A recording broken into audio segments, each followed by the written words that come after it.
So here I am, out on the streets with my head in my hands. I've got no plans, only to see you again.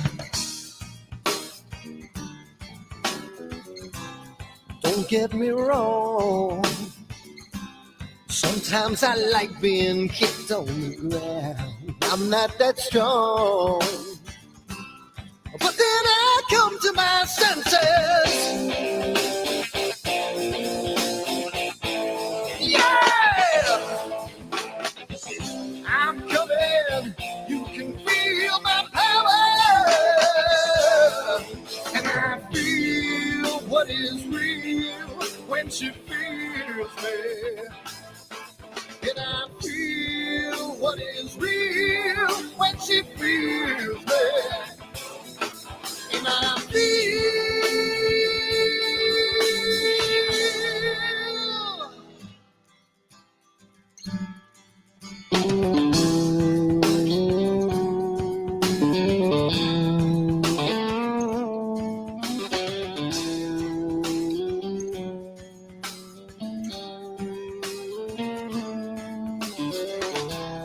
don't be afraid.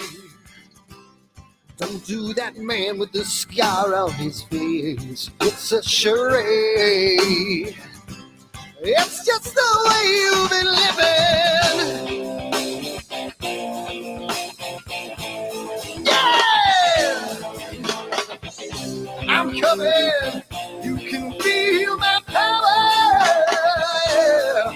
And I feel what is real when she feels it. And I feel what is real when she feels me. Yeah.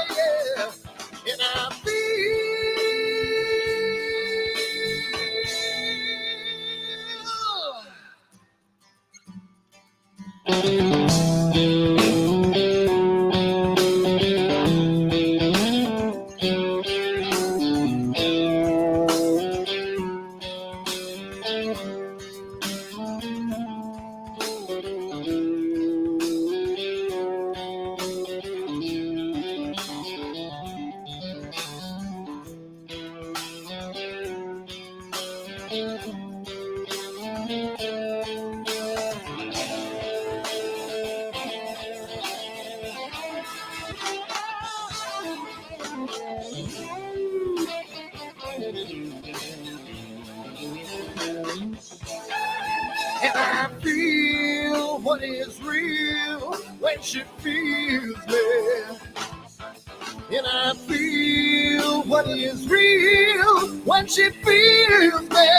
Yeah.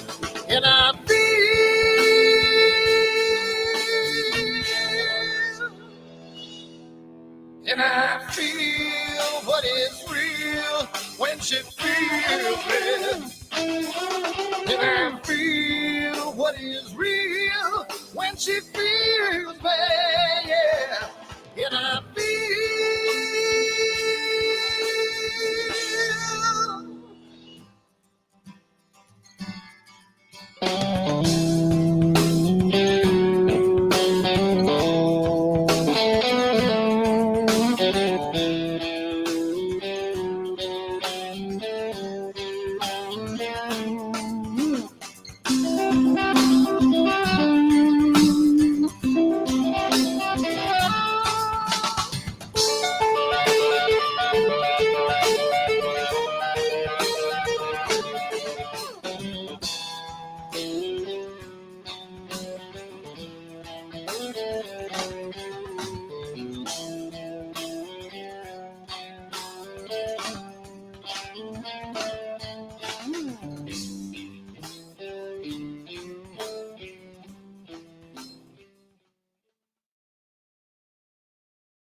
Hi everyone, Dan here, and I just wanted to put a little snippet about Astroworld and what we do because I want to start getting the word out because I think it's becoming more and more of a giant community, and I want to get the word out to some other people. So what we do at Astroworld is We hold astrophotography chats on Wednesdays at 9 p.m. and Fridays at 8 p.m. Eastern time. And we just talk astrophotography. Wednesday's more of a techie kind of advanced intermediate, and Fridays is more of a newbie kind of thing. So if you want to check us out, and if you want to, hang out with some semi-decent people that like to go off the rails a little bit and have fun while they're doing it, come check us out at astroworldweb.com, and you can check out the schedule, and you can sign up for all the free giveaways that we do. We just gave away an Eagle 4 Pro, an Optolong filter kit, Charles Brackenstein's books, and a whole bunch of other stuff. So come to astroworldweb.com, hang out with us, have a good time, and as always, remember to keep imaging, keep educating, and clear skies.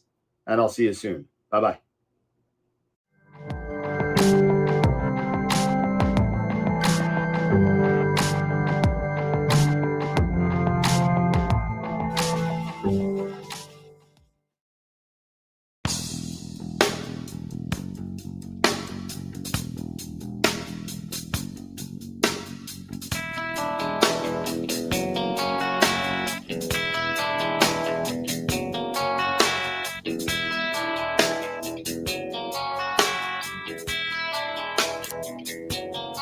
All right.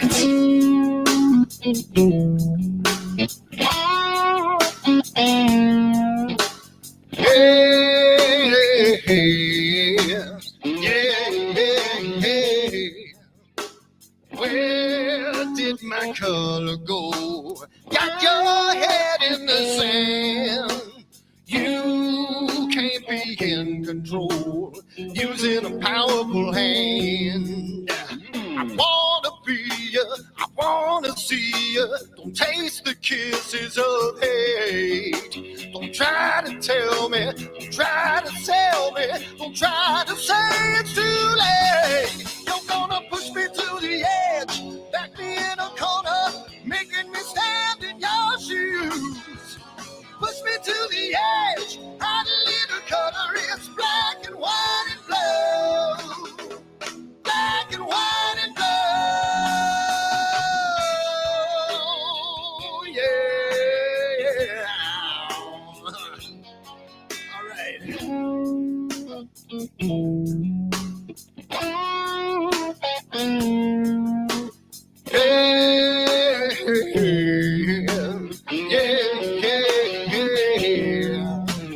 Cat learns to ring a bell. Rat gets free from the maze. We can be taught to love. We've got to learn a new way. I wanna see you, I wanna be you. Don't taste the kisses of hate. Don't try to tell me, don't try to sell me, don't try to say it's too late. You're gonna push me to the edge, back me in a corner, making me stand in your shadows. Push me to the edge, hot little color, it's black and white and blue. Black and white and blue, yeah.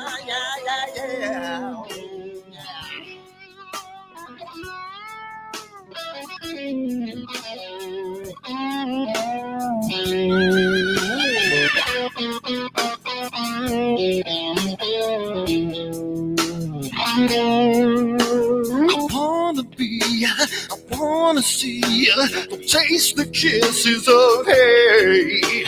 Don't try to tell me, don't try to sell me, don't try to say it's too late.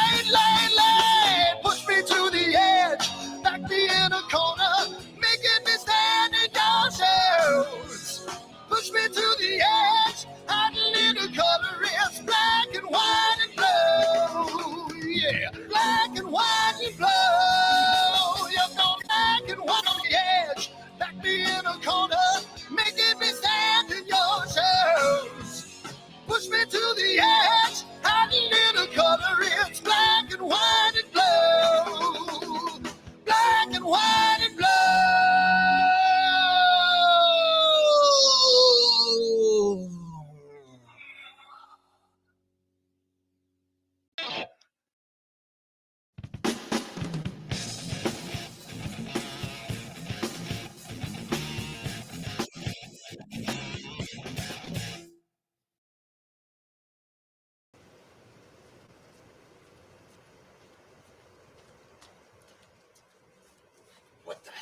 on my telescope now.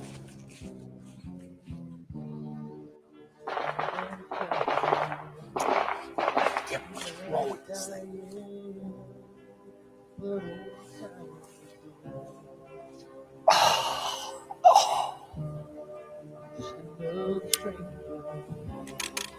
Another lost Lone Ranger. Can I break this spell?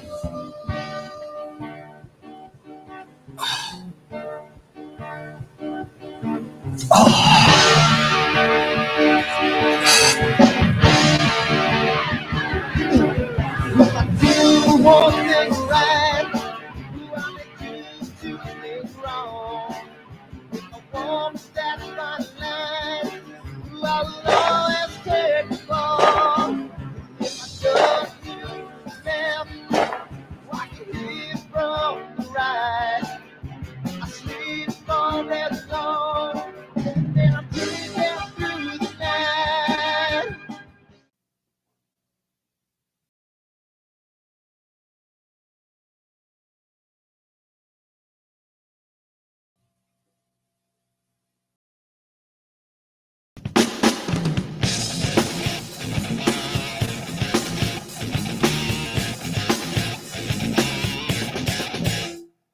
I've seen a lot of bankers, and I've seen a lot of cops. I've seen a lot of lawyers pull out all the stops. I've seen a lot of children with their parents in their hands. I felt a lot of women who refuse to understand. Well, I don't think I understand why we're making such a fuss. And I don't think I understand what's come of all of us. And I don't think I understand why we take the world for granted. I just want to get right back to Guitar Players Planet.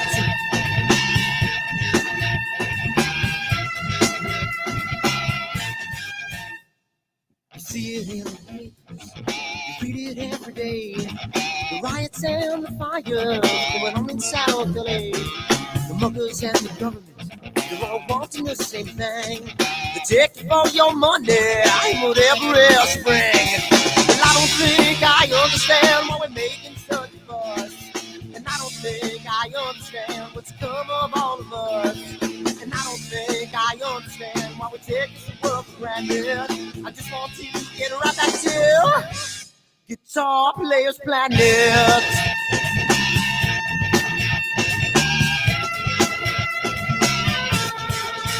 Take me.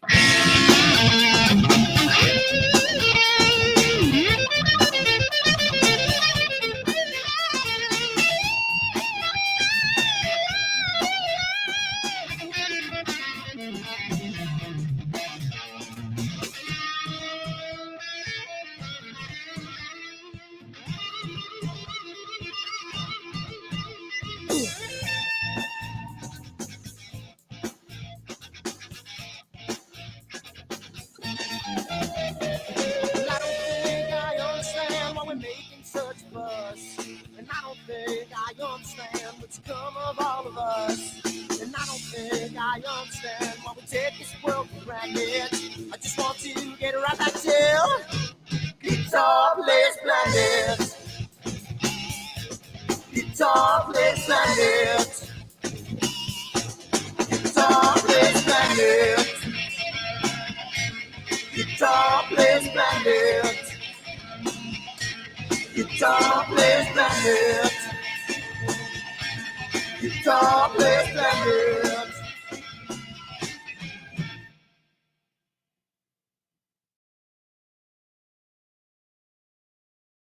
Are you ready for the next solar eclipse? October, annular eclipse. Oh. Don't let your glasses fall off when there's a solar eclipse. You might hurt yourself. Let's try that again. Are you ready for the next solar eclipse? Are you ready for it? October 14th this year is an annular eclipse, followed by April, another total solar eclipse, and you can get your own branded Astroworld telescope solar glasses made by American Paper Optics today on the website, astroworldtelescopes.com, or give me a call, 516-273-3771, and we can get you a set of 4 of these for $9.99. come on down again, astral-telescopes.com, and keep imaging as long as you don't have a solar shade on. Keep educating. And we'll see you next time. Bye-bye.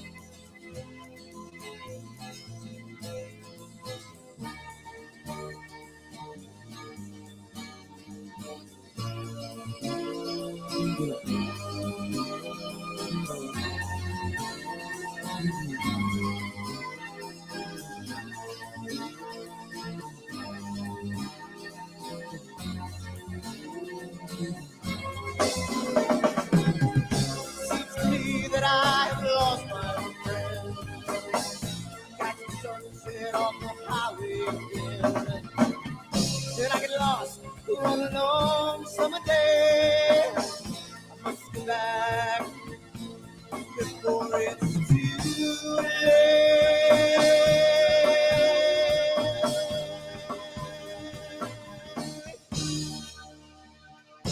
You're afraid, you're feeling alone. Time and space can never unfold. The holidays can ring in your fear. The ghostly embrace can only mean tears. And I've got a new way to choose. I'm gonna start running back for land of the blue.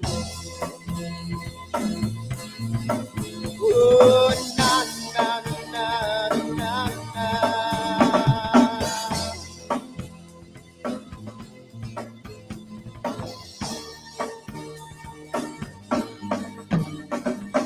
Sitting at the lake, I'm feeling confused, but I had my guitar, so I played this blues.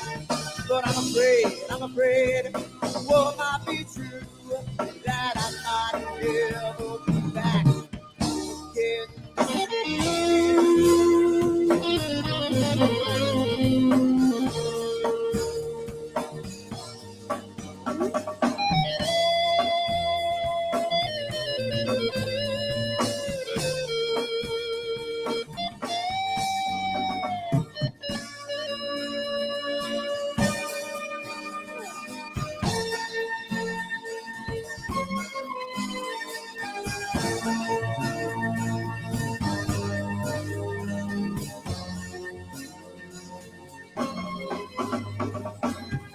Seems to me that I've lost my friend.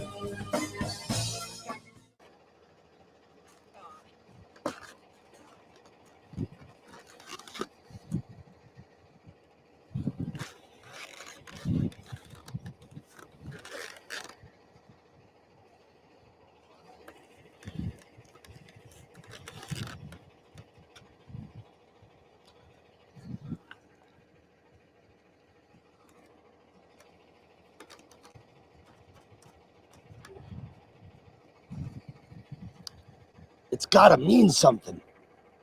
It's gotta.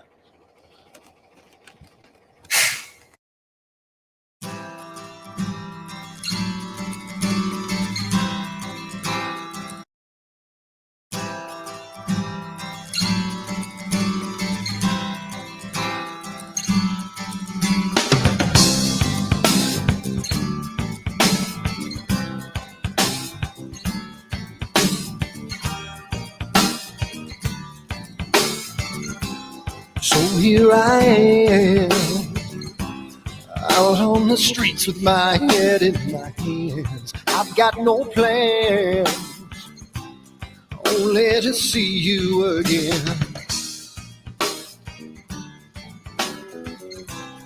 Don't get me wrong, sometimes I like being kicked on the ground. I'm not that strong, but then I come to my senses. Yeah! I'm coming, you can feel my power.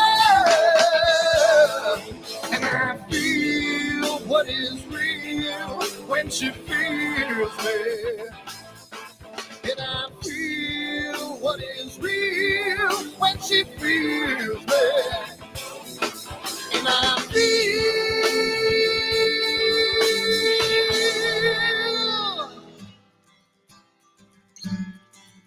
Don't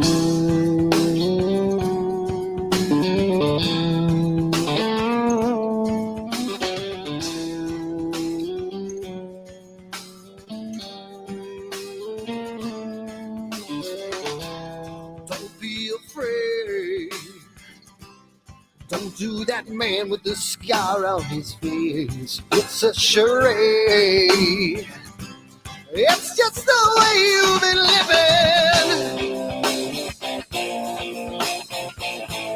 Yeah! I'm coming. You can feel my power. Yeah. And I feel what is real when she feels it. And I feel what is real when she feels me, yeah. And I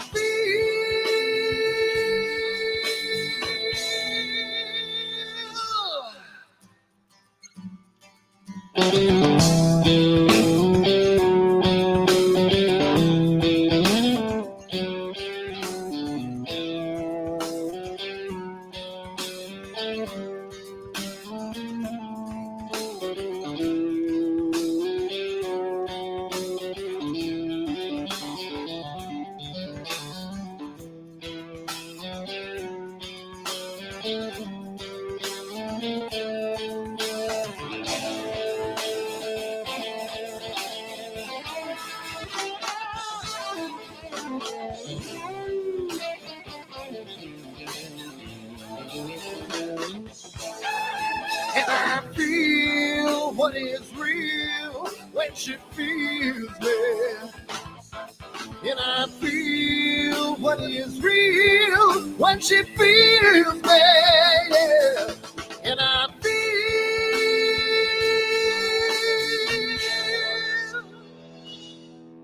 And I feel what is real when she feels me. And I feel what is real when she feels me, yeah. And I feel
Hi everyone, Dan here, and I just wanted to put a little snippet about Astroworld and what we do because I want to start getting the word out because I think it's becoming more and more of a giant community, and I want to get the word out to some other people. So what we do at Astroworld is we hold astrophotography chats on Wednesdays at 9 p.m. and Fridays at 8 p.m. Eastern time.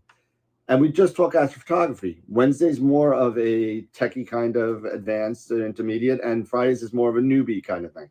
So if you want to check us out, and if you want to, hang out with some semi-decent people that like to go off the rails a little bit and have fun while they're doing it, come check us out at astroworldweb.com, and you can check out the schedule, and you can sign up for all the free giveaways that we do. We just gave away an Eagle 4 Pro, an Optilong filter kit, Charles Brackenstein's books, and a whole bunch of other stuff. So come to astroworldweb.com, hang out with us, have a good time, and as always, remember to keep imaging, keep educating, and clear skies. And I'll see you soon. Bye-bye.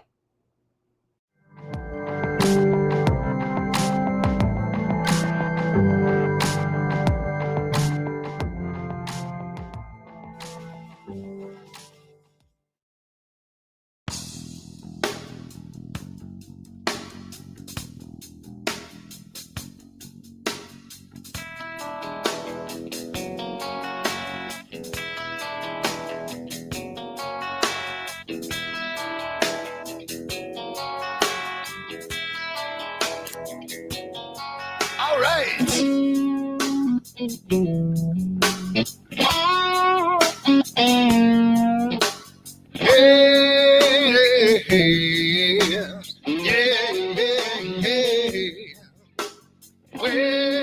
did my color go?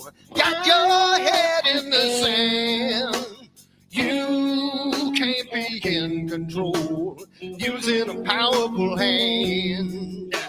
I wanna be you, I wanna see you. Don't taste the kisses of hate. Don't try to tell me, don't try to tell me, don't try to say it's too late. You're gonna push me to the edge, back me in a corner, making me stand in your shoes.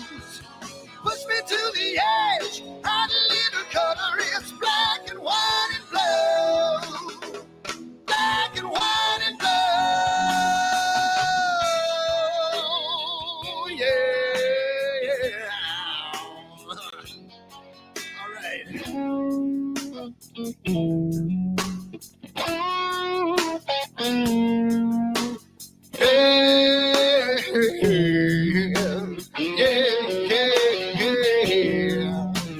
Cat learns to ring a bell. Rat gets free from the maze. We can be taught to love. We've got to learn a new way. I wanna see you, I wanna be you. Don't taste the kisses of hate. Don't try to tell me, don't try to sell me, don't try to say it's too late. You're gonna push me to the edge, back me in a corner, making me stand in your shadows. Push me to the edge, hot little color, it's black and white and blue. Black and white and blue.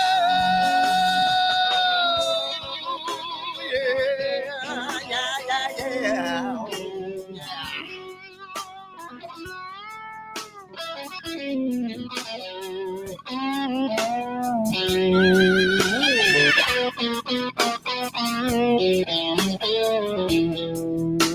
I wanna be, I wanna see, don't taste the kisses of hate. Don't try to tell me, don't try to sell me, don't try to say it's too late. Push me to the edge, back me in a corner, making me stand in your shoes. Push me to the edge, hot little color, it's black and white and blue. Yeah, black and white and blue. You're gonna black and white on the edge, back me in a corner, making me stand in your shoes. Push me to the edge, hot little color, it's black and white and blue. Black and white and blue.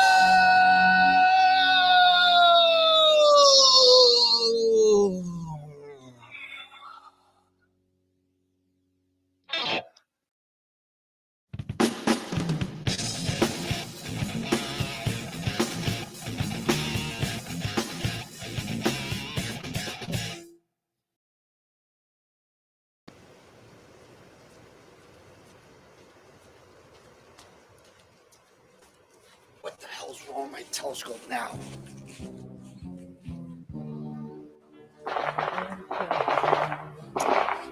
Damn, what's wrong with this thing?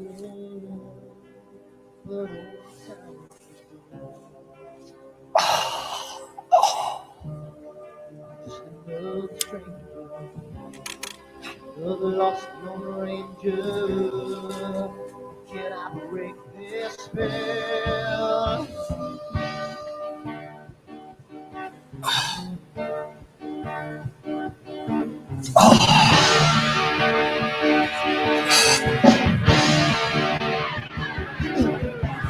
Do one thing right.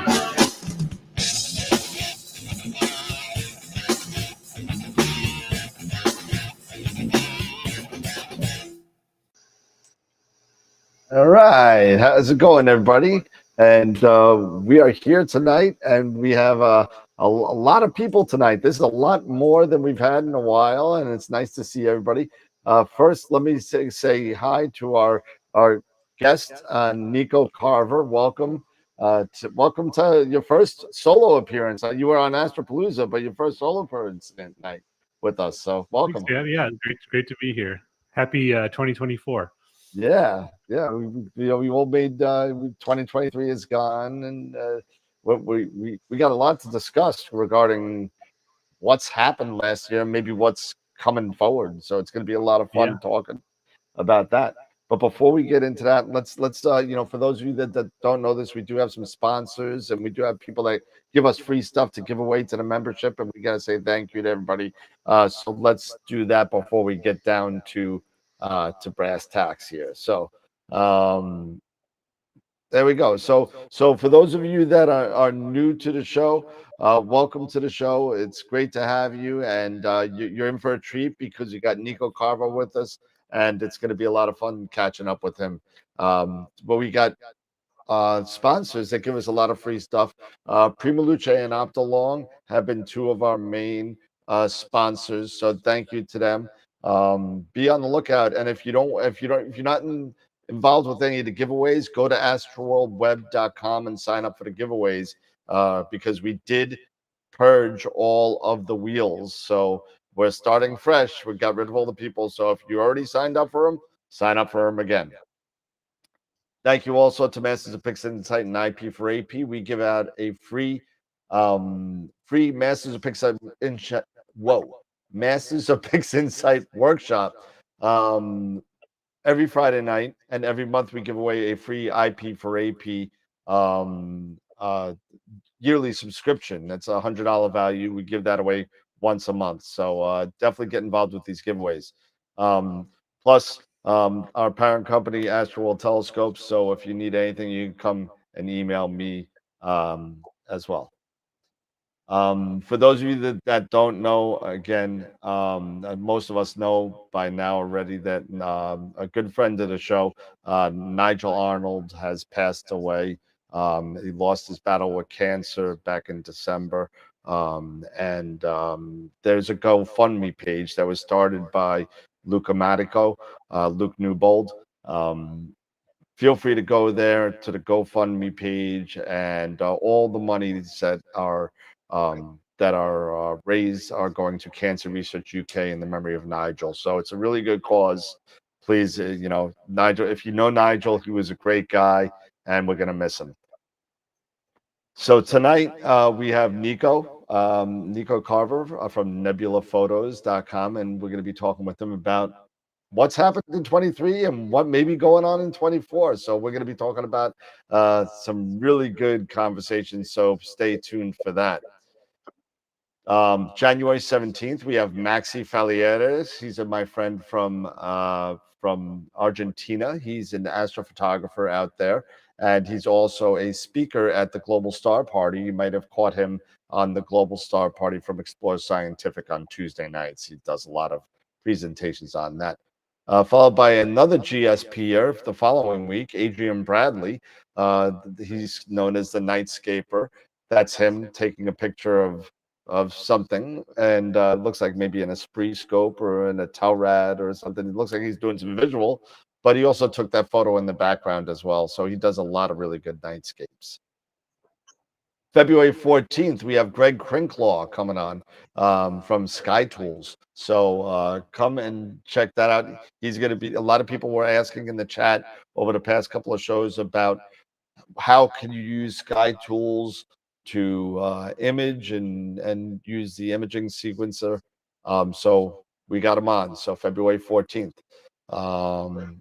Actually, there's a slide missing still. February 7th, in between Adrian and Greg, we're going to have Sean, Ron Breacher coming on February 7th as well. And then sometime whenever he releases APP 2.0, Mabula promised he would be on to talk about all of the new processes involved with APP 2.0. So it's going to be a lot of fun having him on.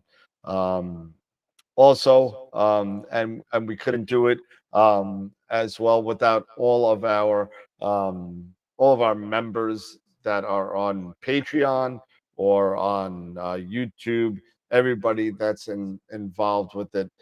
Thank you so much. It gets us more gifts for everybody. It gets us the table at Neve. It gets us all this kind of stuff. So if you're not a Patreon and or YouTube member, feel free. There's lots of great perks. You get gift certificates, you get shirts, you get tote bags, you get coffee mugs, and it's a lot of fun. So feel free to go hit us up on either Patreon or YouTube. And thank you for everybody for all the support that everybody has given us over the past 5 years. So that being said, we're back at the 5 Up, and we're live here. And again, thanks Nico for coming on. Sean, thank you as well. And for those of you, we got Pete on the top right. That is back at the prodigal son. The prodigal son has returned, or should I say the prodigal father? I don't know. I don't know who's younger. So and then we got the fifth honeymooner, Dave Schaefer is here, and so we're here. So Nico, again, welcome to the show, and how's things going? Things are going really good. I've been working on this observatory, and it's been really nice to have a mild winter up here in New Hampshire because I've been able to get a lot more done because we haven't had a lot of snow until very recently. So I got the metal roll-off roof done just before this recent snow, and so it's now sort of a functional observatory. So it's fun for me because it's been something sort of on my mind, probably since the first year I started astrophotography. Like, oh, I'd love to have my own observatory. So now I finally have one. It feels sort of surreal. I mean, we were talking about it offline too, and how amazing is it going to be, to the amount of data that you're just going to be able to get just by running the sequence. And if it clouds up, it closes up, and if it clears up at 3 o'clock in the morning, it'll open up and continue the sequence. It's going to be amazing. Yeah, and I mean, I did 2 piers. So another thing I'm really excited about is I love doing the same target, but like one wider angle and one more close up. I love that kind of thing. So I'm really excited about that too. When I do that mobile, sometimes I'll do it with like a star tracker and a lens and then a telescope. But now I think there's all kinds of different combinations I could try out there. Yeah, absolutely. It's going to be a lot of fun, and then with the equipment that you got, and the ability, and not to mention the skies that you have out there, or up there rather, in the middle of the country. Yeah, that was a big thing that happened this year. Is I went full time with Nebula Photos, and so that's what allowed me to move from the Boston area where I had a full time job to up here, and so going from Bortle 8 to Bortle 3, that was another huge change. Definitely really cool. But then what happened was, I got spoiled on those Bortle 3 skies in the winter, and then over the summer we had the wildfire smoke, and it almost didn't feel like Bortle 3 anymore because it was like the transparency was so bad that it was just it felt sort of yucky a lot of the time. It was that was Sean's fault, I think, right? That was... Yeah, right. Those Canadians. Yeah, Canada is to blame for it all. I'm gonna start doing the Blame Canada song in the background, Yes. No, but yeah, no, it's. I mean, imagine going from Long Island to your skies. I mean, the only way I could get that is to drive like 7 hours to do that, and it's Long Island's like one of the worst places in the United States to even try and do what we do, and to have that kind of advantage, is just it's great. It's good. You're gonna get some awesome data. I can't wait. Yeah, I used to always, when I lived in, so I lived in Somerville, which is just outside of Boston, and so you could do narrowband, but I ended up not doing much astrophotography from Somerville just because it was just as much hassle to, like set up all my gear, because I lived in a 3rd floor walk up. So I was like, I'll just leave the gear in the car and drive 2 hours every time I want to image. But then when you do that, like, I don't know, 40 or 50 nights of the year, it gets pretty tiring to just be out all night, drive 2 hours back, that kind of thing. So I'm spoiled now, definitely. Yeah, well, good for you. I mean, I wish I had that type of spoilage. I mean, I'll go send some telephone wires your way. I'll send those. Yeah.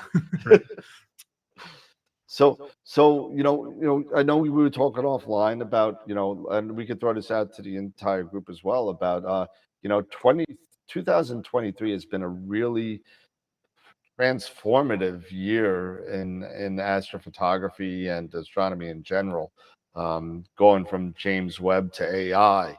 I mean, why don't we talk? I know you wanted to talk a little bit about that, but why don't you give us your thoughts on 23 and what's coming up, hopefully? Yeah. So, I mean, one thing that I thought was interesting that happened was, the smart telescopes really got popular and then affordable. So I think the big one, is the Sea Star that just hit right at the end of the year. So I think we're really going to see that revolution sort of continue into 2024, and we'll see how many new people get into astrophotography from that. And then I guess my sort of big question, I'm working on a video right now, is there's not really a clear upgrade path from a smart telescope, right? Like if you get any other kind of astrophotography gear, you can keep the camera and change out the telescope or change out the mount or all these different components. The smart telescope, where it's all in one, it's like you can't change out the different parts. So if you want to upgrade, you're just buying something completely new. So I wonder how many people who get the smart telescopes are going to stay with the hobby, or if they're just going to stick to that one device, or what they're going to do. That's a good point. Does anybody want to chime in on there?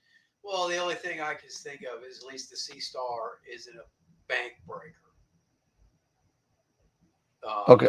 So if you start with the Sea Star, you're not breaking the bank to do it.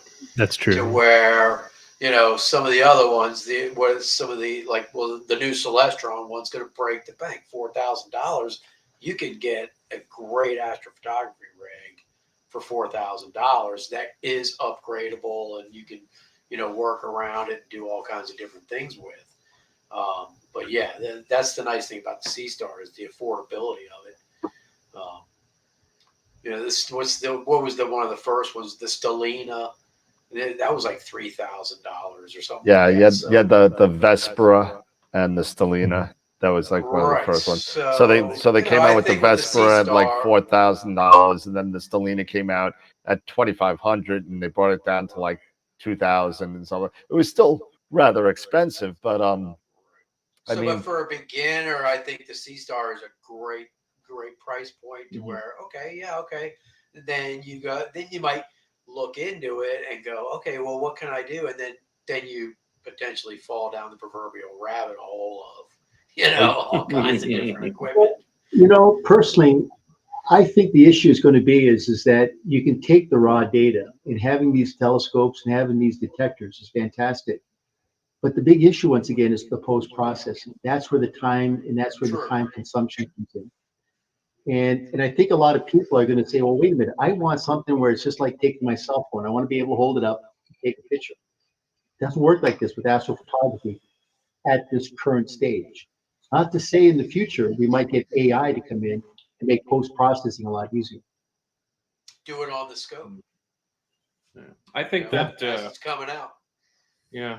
Well, you know what, and that'll probably come sooner than we expect. But I think that the Sea Star and smart and like those smart telescopes, I think they're great for getting people interested in the night sky and allowing them to see objects that they've never seen before in a way that is going to be appealing. Because I mean, when I did outreach and I showed people things, they were, there was a bit of wow to it for them, but a lot of people were disappointed. They're like, that's it? Like, what am I looking at here? Am I just looking at that little fuzzy glob? You know, it doesn't really, oh, that's a galaxy. Oh, okay, that's great. You know, and on they went.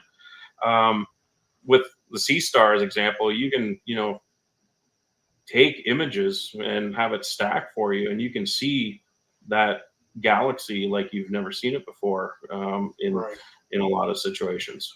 So it's going to be very appealing, I think, for a lot of people. I know there's a lot of visual people that just like to look around. They aren't into necessarily doing astrophotography or something like that, but they just want to look around, and the Sea Star gives them that ability to do that. And who knows, you know, I think you're going to have both sides. You're going to have those people that don't really advance with it. They're happy to use it as it is, and they enjoy it. And then you'll have a small section of that which will, you know, it'll pique their curiosity, and they'll want to move into a more dedicated astrophotography rig, something that's upgradable and expandable and so forth. So I think it's just fantastic what's happening with them. I mean, I have a Volley using mine, the Sea Star. I get the imaging rigs set up, get them running, and fire the Sea Star up and just look around. And, you know, it's a lot of fun just to do that. And then, you know, you can obviously, if you want to take it a step further, you can process those images too. So I think it's really fantastic what's happening, and the technology emerging, the advancements that are occurring in our hobby, just mind-blowing for sure. Yeah, so the Sea Star is definitely, definitely a hot topic. I mean, unbelievable what ZWO has been doing. That just comes out with a bang, and they came on with the ASI, the Sea Star. So Nico, what do you think about as far as the Sea Star? Do you see it as like I kind of see it as a stepping stone kind of thing, like if you're into it, you'll move further. But what do you think about that? I guess my one thing I'm thinking about with it is it's so easy. It's like that anyone who's used a smartphone app could probably control that telescope and get good pictures from it. That if they start with that and then go to something more complicated, it's going to feel like sort of a weird transition, I think, because it's like, well, why am I going from this thing that is so easy and intuitive to what we know of as astrophotography, which I feel like is unintuitive and difficult to get started in, and frustrating. So that I don't know. I don't know if I see it as a stepping stone or not. But I think for outreach, like Sean was saying, where it's like the big telescopes are great for planets and the moon and things like that, but a lot of new people might not really get the appeal of looking at deep sky objects through the eyepiece. And so I think Star there makes a lot of sense in terms of like showing someone on the tablet, and it's like this little thing is capturing that right now. That's pretty cool. Yeah. I remember when I did outreach. Oh, sorry. Go ahead, Pete. Well, no, I was just going to say it kind of almost maybe, if I can say something, separates the men from the boys. Meaning, we have the millennials and Generation ZXY who really just don't have the time to be able to say, "Hey, I don't want to post process. I want to just be able to take an image and bingo, there it is." Whereas with us boomer generations or generations, Hey, we Gen like X. doing this.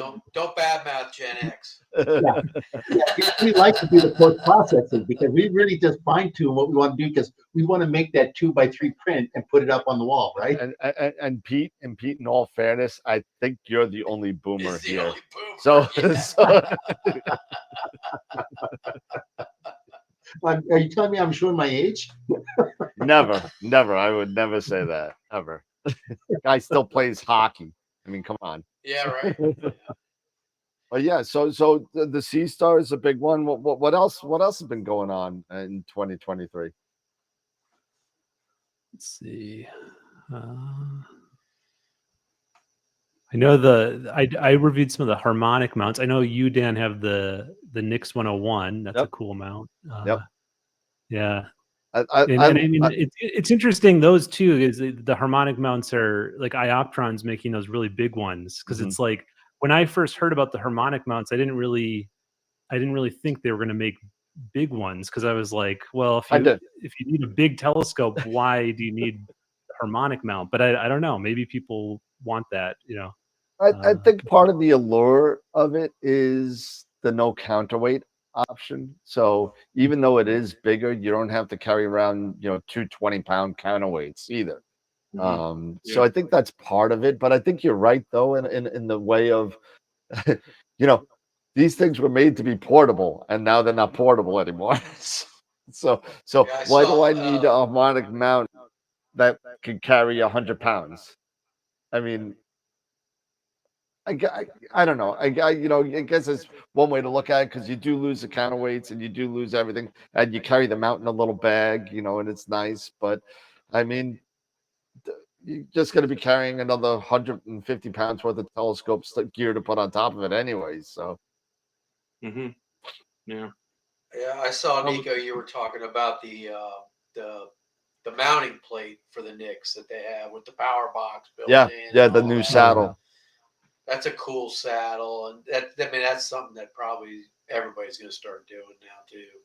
Pete's going to have his in 2 weeks. I feel like Ioptron started that a little bit with like the I think some of their iMate. Yeah, they have some of that kind of stuff, but the Pegasus one is really nice. I got to say, it has just like the right amount of ports and options on it. It's interesting is the history of this is that when my days at OPT, the Hobit crux mounts were the very first harmonic drive mounts to come out. And I sold the first 320.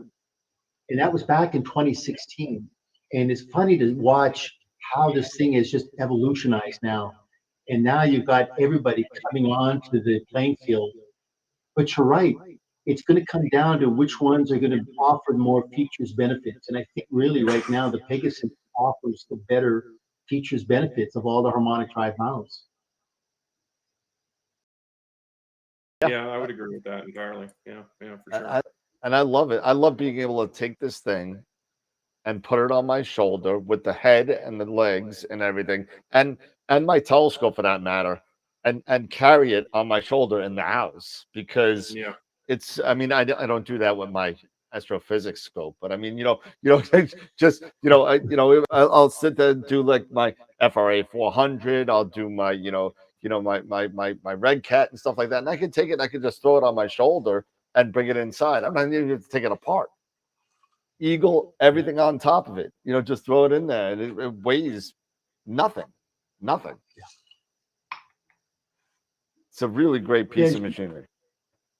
Yeah, as you say, in terms of the big things that are coming out in 2024, as you say, the optics have been really pushed to the limit now with fast optics, fast scopes, fast focal ratios. You look at the glass and the mirrors now, and what you've got. You've got mirrors now coated in silver and gold for IR. It's incredible. I really think that in terms of the equipment, you really can't push that too much more now. But I think the post-processing with AI technology is really going to be the thing of the future. That you can take some maybe images that were kind of, man, not so good, but you might be able to kind of maybe perform miracles with them. Yeah, absolutely. Let's see. So, all right. So what about? All right. So let's talk about the elephant in the room then. And I'm not talking about Pete, but let's talk about the whole AI revolution that's been going on maybe a little bit, because that's something that's been really at the spotlight for a lot of the later half of last year. So what do you guys think about all this AI incorporation now? Even with the Celestron Origin is flaunting that it's AI, controlled, which they kind of allude to it, but don't really say what that means.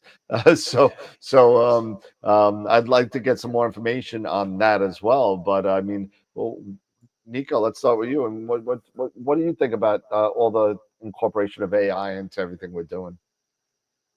So yeah, I mean, I remember when Topaz denoise AI first got popular among astrophotographers, and I tried it a lot, and I never liked it aesthetically, what it was doing to my images. So I stopped using it, but then then there was more of like a debate about like, well, is it ethical to use it? And I never really had an issue with that because I've always sort of approached astrophotography as art. So I don't the way I do it, at least, I don't think that any tool is sort of off limits. I just didn't like what it was doing to sort of the noise profiles in my images, even with very low settings. So I stopped using it. But then, of course, Russell Croman's tools got really popular. So I started using those. And yeah, I think Blur Exterminator is the first one where I was just blown away by it. Like I was just, that one is really incredible what it does.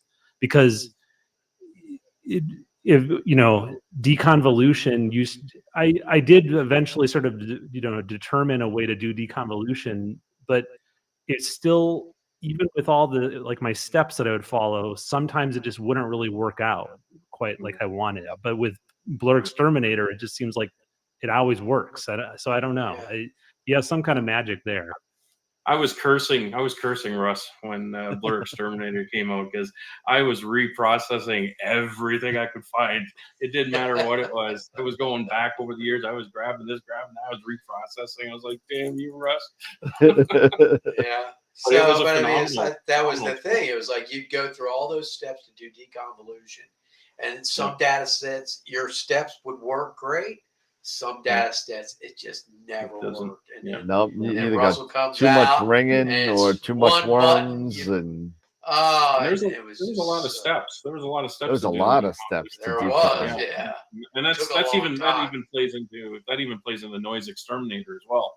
A lot of steps to do proper noise reduction in PixInsight in particular, and now it's just basically a click of a button. You just drag and drop and away you go. It's just phenomenal what's happening. And the Star Exterminator, I mean, it's just it's so nice now that you can just take stars out, work on your nebulosity or your galaxy and all that, and then you can put them back in. So isn't it like the first version of software, right? The first version of software is kind of like, let's throw it out there, let's see how people like it. Nah, it doesn't work good. Let's fine tune it. The second or third generation software really starts to refine it. I guarantee you in 24, you're going to see some really interesting AI technology come in for post-processing. It's going to be exciting to watch because you're going to get involved in third, fourth generation technology. And it's going to make these steps so much easier now. So instead of doing multiple steps, you might only do one or two steps, and you're going to get the image that you want afterwards. Mm-hmm. Yeah, absolutely. So I mean, I love Russ's stuff, and I think it's been great. I'm gonna echo some of the stuff in the chat. I can't put up there, but I agree with all the comments about Topaz, and I think I tried it 3 times, and then I got rid of. I didn't even extend it past the trial period because it was just it damaged so much stuff. It was just like I was like, there was a lot of damage that was done by that. It was a lot of damage. I think if you're doing like regular photography, light photos, like like pictures of people's faces and trees and stuff like that. Yeah, it probably works great, but not for astro. I don't think it was designed for that, and that's the problem. Where Russell's stuff is all designed and targeted towards astrophotography, and that's what makes his stuff so much better. Yeah. So what else did we see in 2023? We saw a lot of stuff going on, a lot of new stuff. There were a lot of amateur discoveries, like that M31 arc was incredible. Unbelievable. Just really, really cool. And I think that's going to continue. Since I made that video about how I found that reflection nebula, I've had so many people reaching out, asking me questions about this whole field of, the amateur astrophotography, that we can do this. Is like, if you find something unusual in one of your images, how to research it, how to figure out, has this been found before? Has this been cataloged, and all that kind of stuff. It's really interesting. So I mean, since we're on this topic of it, and you sound like you've done some research on it. What are the steps in doing something like that? If I find something, who do I contact? So there's not one person to contact really. I mean, if you find um, something in the solar system, like a meteor or something like that, or an asteroid, then you can contact like the Minor Planet Center, because they track those things. But for deep sky objects, it's not really just like one group. You can't just contact like the International Astronomical Union and say, I found something. They're not going to pay any attention because they don't really care. So there are certain professional astronomers, though, that are interested, especially around planetary nebulae. There's a number of research groups that really have a lot of interest in planetary nebulae. So if you find a planetary nebula, you know that there's the hot white dwarf in the center, and that it's undiscovered, you can register it with planetarynebulae.net, and they'll take a look at it. So there's certain kinds of deep sky objects where there is a clear path. Other ones, like what I found, a reflection nebula, there is no clear path. So all I did was just say, I found this, and have done the literature review to know that it's not in any catalogs, and then announced that on Astroben. So that's not really official. To make it official, it would have to get published, right? So you can write up a research paper yourself and submit it to the research notes for the AAS, but I didn't do that.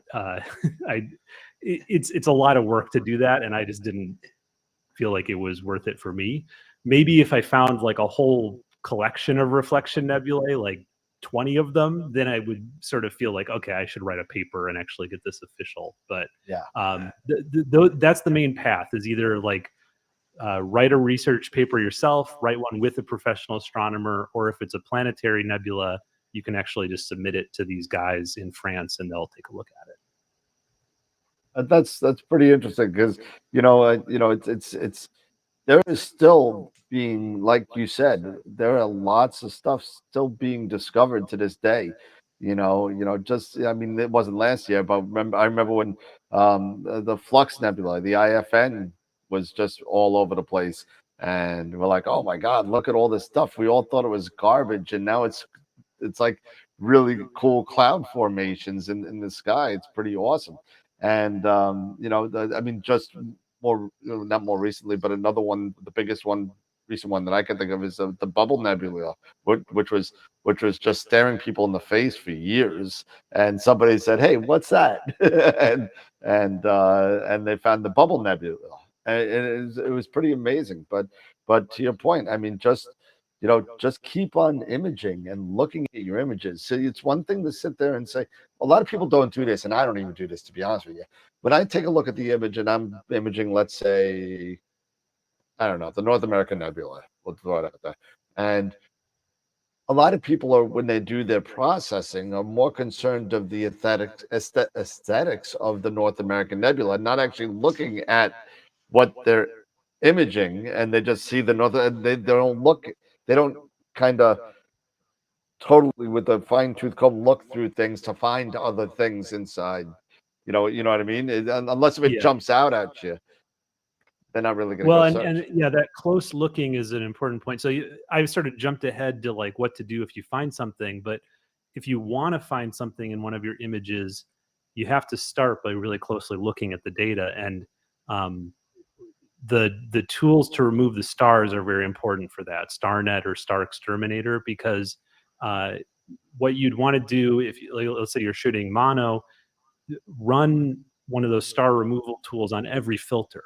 Because, for instance, when I found this reflection nebula, I found it on the blue filter, right? So you normally maybe wouldn't, in your normal processing, remove the stars on just the blue filtered data. But that's what I did to find this in my old data. I don't know why I was doing that, but I did, and then it just popped it right out at me as something weird looking. And then when I looked it up, I could not find any references to it. And then that started, a few months of trying to find any references to it before I just determined there wasn't anything. But yeah, I think the star removal and the very closely looking throughout the whole image, making sure okay, does anything look odd here? Is there anything that I don't know already about this image? And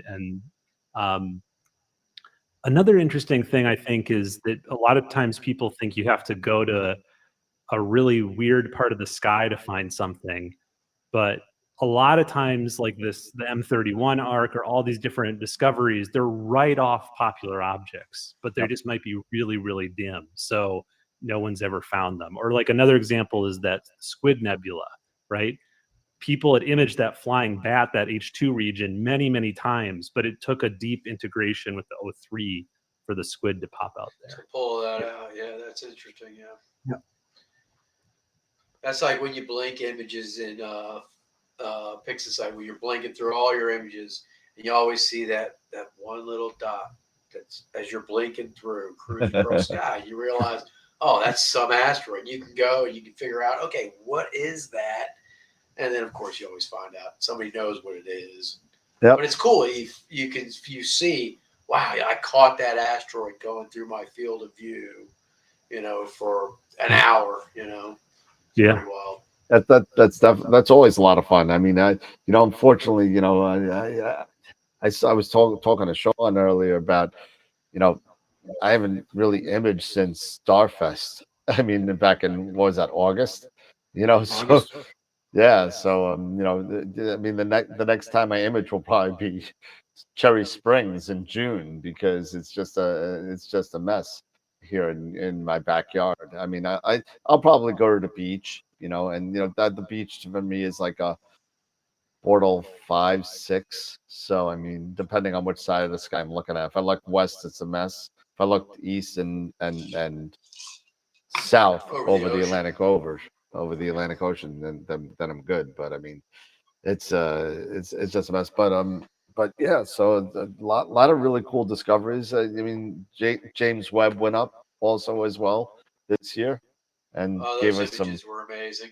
really interesting shots of gravitational lensing and pretty cool And stuff. now Euclid's And up and doing 6 of its those thing. cameras are the Teledyne IR cameras. They are. And Yep. Yeah. so just so I'm you know, gonna Nico, send you- he said that because he now works for Teledyne, so that's why he But, said but, that. but Dan, I'm going to send you a link to a Shameless video plug. with the gentleman that actually got involved in that, and you should see these. I'll send you that. I'll send you the link so you can watch the video. I'll leave it at that. Okay. It's pretty impressive. If you like, I'll ask Jim if he can go ahead and post it on Astroworld, because it really is an incredible video of him talking about the James Webb Telescope. Yeah, absolutely. Be lucky to have it. That'd be pretty cool. So yeah. But this brings up another topic. What are we looking for this year in 2024 in terms of, well, we got the total eclipse, we got the comet that is making headlines. That's the Horn Comet. That's supposed to be the biggest comet that we've been able to see in our lifetime. I mean, we'll keep that as maybe Maybe. would be interesting. Yeah, And when's I mean, that there's going to be a coming lot through? of celestial targets to be imaging this year. When's the Horn Comet supposed to be coming through? I'm sorry, what's that? When's that When's the comet coming comet through? supposed to be? I think it's supposed to be coming through in October, November of this year. It's supposed to be the biggest comet of all time. I mean, in terms of dimensions and size. And It's right a now northern they're kind of, hemisphere. yeah, in the northern hemisphere. It's supposed to be coming in October. But they say that they're anticipating that it could really be quite the show, the spectacle, if it does materialize the way it's supposed to. That's kind of cool. And then there's always the speculation on Beetlejuice. What, that it's gonna blow up again? Who's That gonna blow will that up? will Yeah. finally go supernova, but probably never will. Not in my lifetime. But what about our once the total eclipse of our lifetime, right? This is it. This is the Another one. last one in our life. Well, yeah. So let's talk about that. That's coming up. Was that April 8th? I think, if I remember right. April 8th. And Yeah, that's right. it's gonna be. I mean, I remember the last one that I went to in 2017. But before that, I don't remember a full total solar eclipse in my lifetime. But Nico, where were you? Where were you in 2017 for the last one? 2017, I was driving around a lot before it because my first couple plans fell through with the weather. So because my primary plan was to be in St. Joseph, Missouri. There was going to be a big eclipse party there, but it looked like I was going to get rained out. So I ended up in Nashville, and it was pretty good. It was cloudy, leading right up to first contact, and then the clouds dispersed, and I still got most of the total eclipse without clouds, and so that made it very dramatic. And I actually really liked that because the first picture I got with the diamond ring, there's sort of clouds all around it. It's a very dramatic kind of picture. That's awesome. It's great when those things happen, though. Yeah, it was really fun. It definitely got me pumped. I could totally see becoming an eclipse chaser or whatever, and go to different ones. And I'll be going down to Texas for this one. I considered Mexico even, but I think Texas is as far as I want to drive. I'm going to drive so that I can bring lots of kits, lots of telescopes and things. So. That's good. That's gonna be. Where's everyone else going to be? I don't know, Sean. Where am I going to be? I don't know. We haven't been playing. We're going to be. We're going to be in some bar. I thought you were going to Eric's. I thought you were going to Eric's. I don't know. It depends what's happening. If it's going to be, it's an open plan right now. It's but I mean, I could be anywhere from Ontario to Texas, so I don't know where I'm going to end up. but I tell this story all the time because it totally drives me nuts. And I love you, baby, but I'm going to tell the story again anyway. So we're at the total eclipse on 2017. We're in Greensville, I think, South Carolina, right? Beautiful, beautiful weather. You couldn't ask for a better day at all.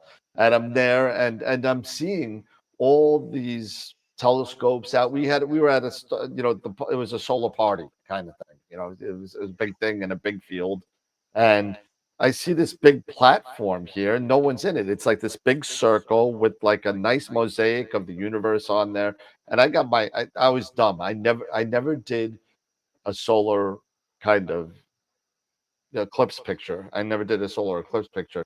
And I brought my 127, which is 952 millimeters.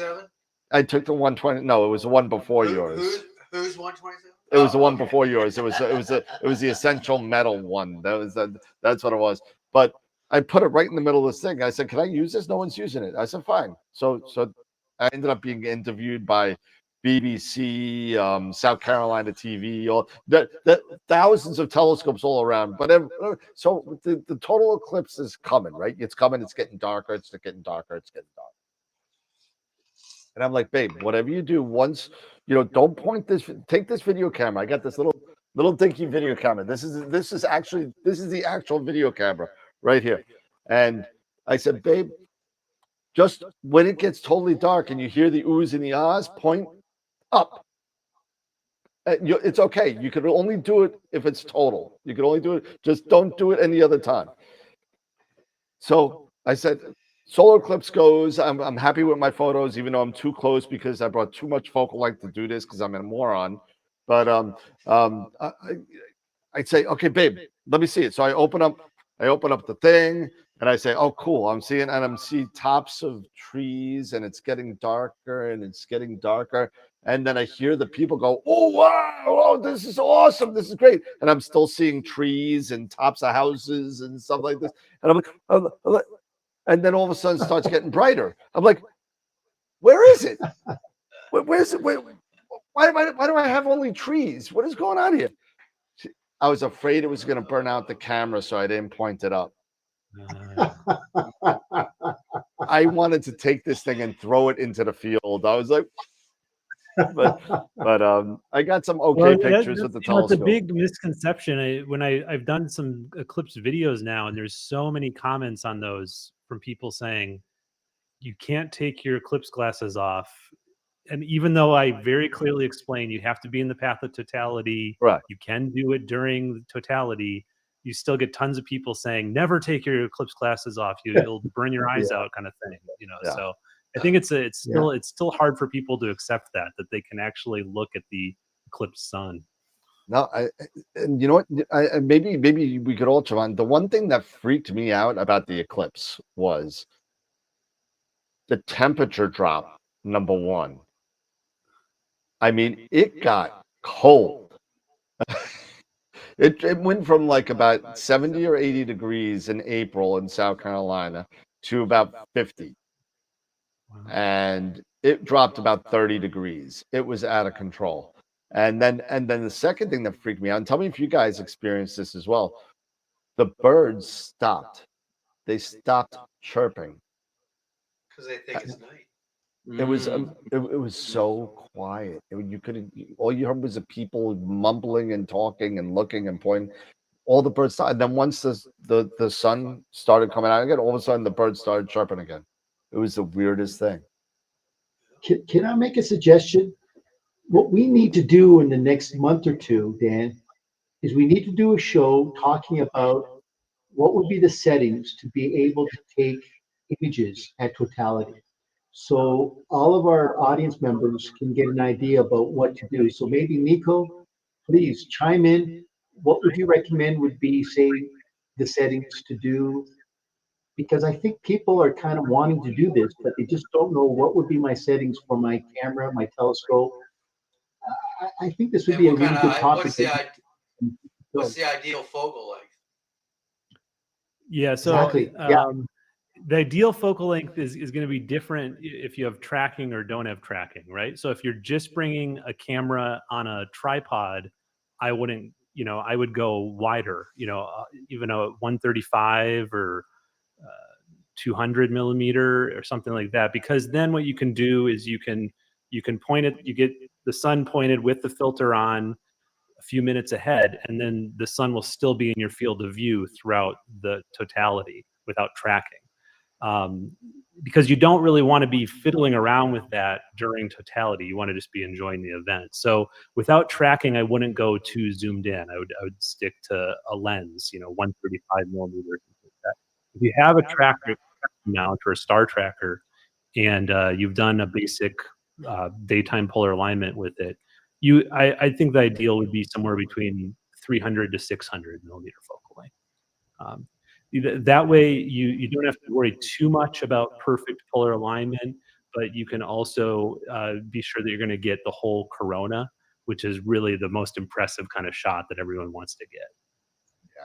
Unfortunately, at 9:52, I got corona, 0. Yeah. The only corona I had was at the bar. That's it. Right. but yeah, that's one of the things. I mean, that's one of the things you really want to get. I mean, I remember the corona cut. I didn't get any, but I've seen pictures of it. That it was like an entire V surrounding the sun of the corona. It was just an amazing picture of the total solar. It's great. And what kind of settings, like Pete was saying, what kind of settings would you run? I mean, so as far yeah, as there's frame different rate settings for different things you might want to capture. There's a good website called MrEclipse.com, I think, that Fred Espinac runs, and he has a chart for different ISOs and apertures and all that kind of stuff, and different features. So I would look at that. If I remember right, for like a Corona shot, it's something like 1/20th of a second exposure. So I mean, it's not like a super long exposure or anything. The corona is pretty bright. 1/20th of exposure is something like f6, ISO 100. So that's from my memory. But then there's a bunch of different settings if you want to capture different parts of it. So it gets a little complicated if you really want to capture all the different parts. If you want to do that, what I'd recommend is you attach a laptop to your camera, and then it can automate the whole sequence. There's different programs so that it can know exactly down to the second when the eclipse starts, and then it can trigger different exposure settings at different parts. On PC, there's something called Eclipse Orchestrator, and on Mac, there's a new one. I'm blanking on the name, but if you just type in Mac Eclipse, automation, it'll come up. There was an old one for Mac that's no longer working, but then there's a new one too. So whatever kind of laptop you have, you can find some software to do this. And as you said, this is the last total eclipse of our lifetime. So this is something that's really just truly one of a lifetime event that we really have to take advantage of. So In North definitely America, plan yeah. to do, Unless you want to travel somewhere weird, yeah. Yeah, you get on a boat to like Thailand and see something, but in the middle of the Indian Ocean somewhere, but there are eclipse chasers that do that. People that like watching solar eclipse in a plane. There are people that do a whole bunch of stuff that just chase eclipses all over the world, whether that's on boat, on plane, or whatever. It's amazing. I know a guy in my club that has seen visually himself 17 solar eclipses. Oh, wow. So every year he's going. Sometimes twice a year. I mean, it depends on what, that's what he does. He's an eclipse chaser, and he doesn't take pictures. He doesn't do anything, but he gets something from the area that he's been to or the country that he's been. That's because they're all selling stuff about the eclipse. So it'll Not say, for nothing, that's a lot safer than chasing tornadoes. yeah, well, we could always we could have Jason back on the show, who is also a minor storm chaser, and God. yeah, he does that. But no, I would never. Another the question thing is, I'd say, is he a totality chaser, or is he an annular chaser, or both? both. Okay. Yeah. Go ahead, Nico. Sorry. I was just going to say, going to Pete's point about this is the last, total solar eclipse in our lifetime in North America.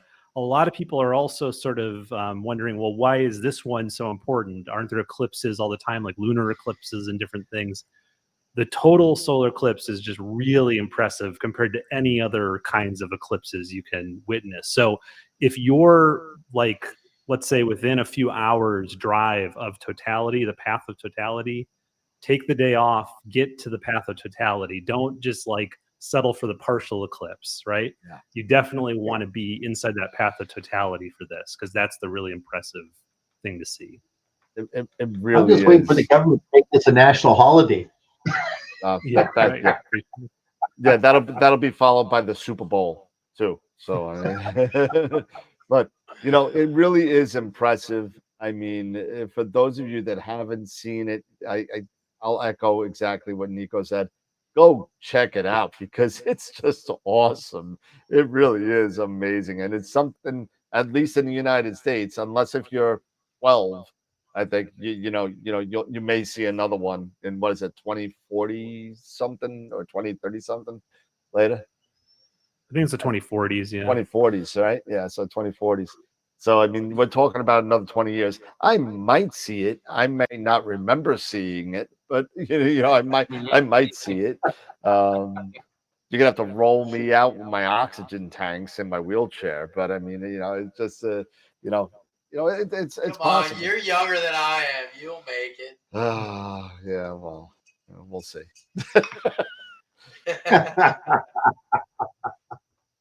So what else has been going on? Well, let's talk a little bit about Nebula Photos and what you've been up to with the. It's really blown up quite a bit over the past couple of years, and let's talk about what you got going on with Nebula Photos. How about that? Yeah, sure. So as I mentioned, I went full time this year, and didn't know how that would go, but it's been going really well, thanks to the Patreon support and just sort of building that up and keeping that going. And I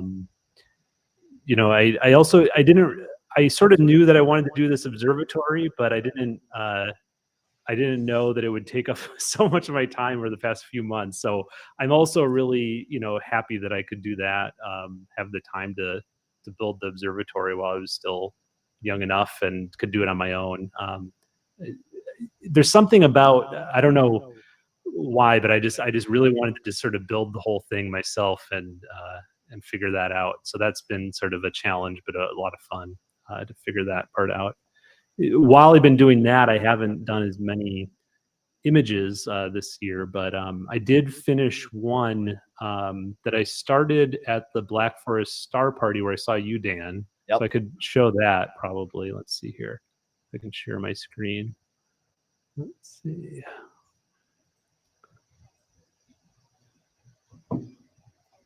So people are saying 2044 is the next one. So 44 is the next one. That will make me a whopping 73, I think, if I remember right. So You'll make it. Come on, man. You didn't graduate in mathematics, did you? 2044? Oh, 20 it'll make me 73. What are you talking about? I'm 50. I'm I thought they 53. said 20 How old do you think I am? 2144. Jeez.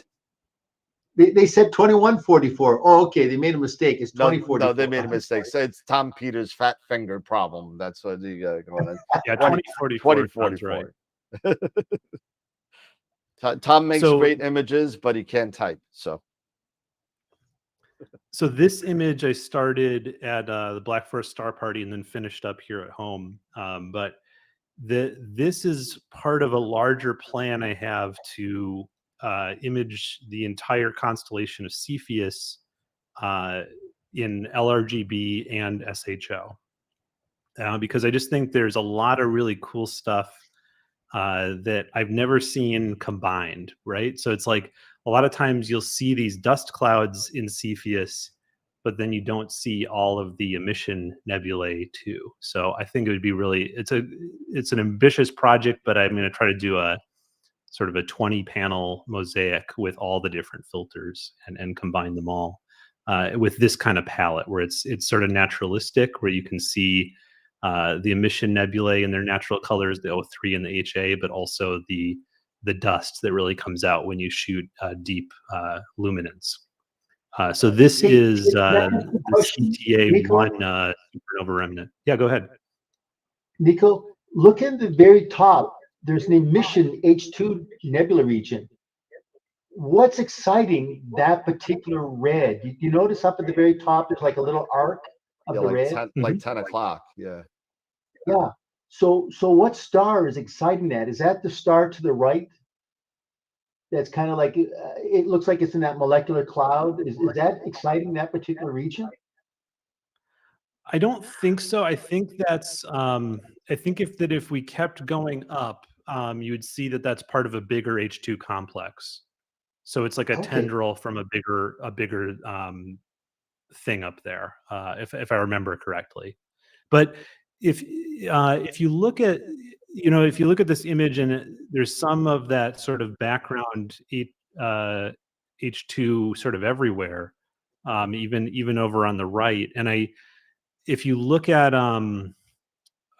what is that survey, the MDW survey that the Sky and Telescope guys are doing? Yep. There's hydrogen alpha all over this region. So I'm not sure if they know exactly which stars are exciting which parts exactly. It's an interesting question, but I'm pretty sure that tendril at the top is part of something bigger right above. There's also little things that pop out with this that I wanted to track down. Some of them I haven't tracked them all down, but if you look sort of in the center right above where it says September, right above the T, there's a little planetary nebula right there. Yes. O3 bubble. And there's lots of those actually all over this image. I haven't looked them all up yet, but it's fun to do this kind of work, to go deep on a field wide like this. This is at 180 millimeter focal length, but that's enough that you can start seeing some details and finding things. Wow, 180 millimeters. So that's a real wide field of view here. Yes, really wide. So, and Yeah. that's another thing I sort of like in imaging is trying to do something where you've never sort of seen a particular field of view on an object before. Because I've never seen CTA1, this supernova remnant in the middle, with this wide a field of view. This is full frame at 180. So it's always interesting to try to do something different. So this is the one image I sort of liked that I made this year. So, actually, Kevin Rasso asked, how much time did you put into this one? I think this one was 45 hours, Okay. something like that. If I remember right, it was the filter that I put the most time into was the luminance. I think I put like 18 hours into the luminance, and then the rest of it was sort of equally split to get to 45. Okay. So did you do like about 10 on the what was it? Well, what you did RGB2 as well? Yeah, RGB2 as well. Yeah. So I can't remember exactly, but it's something like 6 or 7 on all the Yep. others, I think, and 18 on the luminance, something like that. Nice. That's And a it great was all photo. shot from dark skies, Bortle, both my home sky and Black Forest Star Party, I think, are Bortle 3 skies. It's like a 3 in Cherry Springs now. Yeah. Well, while I have Cool. my images up here, I guess I Yeah. can go to the next one here. Sure. Let's see here. Yep. So this is just some stuff that I'm working on now. We were talking about the smart telescopes earlier. My next video, I'm going to look at the Sea Star, the Dwarf, and then this last one isn't a smart telescope, but the reason I'm including it is because I got interested in this idea of, if you only had $500 to start astrophotography, could you put something together that is more traditional, a star tracker and DSLR and lens and all of that? So I figured out how to put together a kit that's more traditional with the star tracker and DSLR and lens. That's $500 to compete against the Dwarf and the Sea Star. To get to that price point, though, you do have to get creative, and so I found this guy over in Europe is doing these 3D printed tracking mounts, and so that's how I got to that low price point, is 3D printing. But it actually works really well. His design's pretty ingenious. I don't know if you can see that in the picture, but it actually uses belts, so it's a pretty cool device. Another thing I'm working on is the ASCAR has this new very large refractor out, the 185 Apo, and it's sort of an interesting telescope because it's $5,000. So I'm sure for a lot of people it's like, oh, $5,000, that's an incredibly expensive telescope. But for a 185 triplet refractor, that's actually pretty affordable. I don't think there's any others on the market that are sort of hitting a price point like that. So not for that one should be interesting. Yeah, it's definitely a big refractor. I am using it on the EQ6R, which some people have told me I shouldn't be doing, but I think because I have that concrete pier now that goes well, into the ground, and it's a very heavy concrete pier, it is working pretty well for me. I'm not sure if I would really want to put this telescope on a tripod, though. I mean, even just because you'd be running into the tripod legs in many positions with it, right? Because it's really, really long. When it's fully expanded like this, it's something like 6 feet long. So, wow, that's a beast. And then this is my a video. It should come out later this month, I think. So this is right before when I finished the roof, right before the snow came in, and got to take this thumbnail of the finished observatory. That's so awesome. I'll try to make that video a little dramatic, racing against the storm kind of thing. So. That's great. All right, I'll stop sharing here.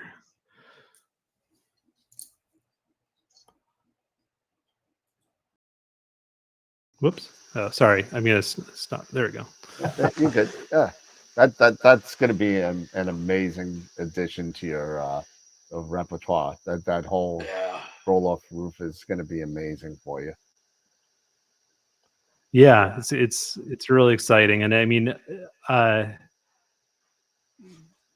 I'm taking my time with it, so it's not automated yet. I'm probably gonna keep working on it this summer. Try to get the motor in there and do all the automation stuff, but I have to save up a You bit. got your- I've blown my budget on just getting the basics built here. Do you have your cable hooks up? Yeah, I don't have any electrical in there yet, so No, I what mean I'm doing right your now hooks is. for all your cables so you can. Oh organize yeah, your yeah, cables. I need to put those into the observatory. Right now, all my hooks are in the garage, so yeah, that's a good idea. I'll put those in the observatory. Somebody was asking in the chat about maybe they saw it on a proper video. I don't know if it was on it or not, but what about icing on the rails? Did you figure out how Oh that? yeah, that's actually something I've been talking about with people about what they do. Because the rail that is south facing, of course, as soon as you get sun, the snow melts, and then I have drain holes in the rail, so it all drains out. But the rail that isn't south facing, it's in the shadow. If the snow melts and then turns to ice in there, it could be an issue, because then of course it can't roll off. So Right. um, I could just tarp the extension, but then other people were telling me that they make these heating coils for roofs, so you could put that right under the rail and just sort of keep it warm, and that might help too. So I'm looking into that.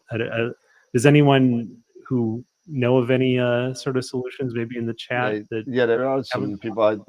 Dave Barnett, who has built many an observatory, who lives out here on Long Island, said heater wire works really good. Yeah. Ernie Jacobs, who lives in Buffalo, so he says that they use plastic gutters to kind of take care of that. But the heat. An engine block heater? Okay. I don't know how that. I'm not an engineer, so I don't know. But I'll go with Dave Barnett. It does. The heater wire does just like you were talking about, go right underneath the rail to keep it warm enough that it doesn't get solid. Yeah, a lot of But people do that on the edges of their roofs so that they don't Yep. get that ice buildup on their easements and stuff like exactly, that. exactly. And just don't put enough energy in there, you burn your house down.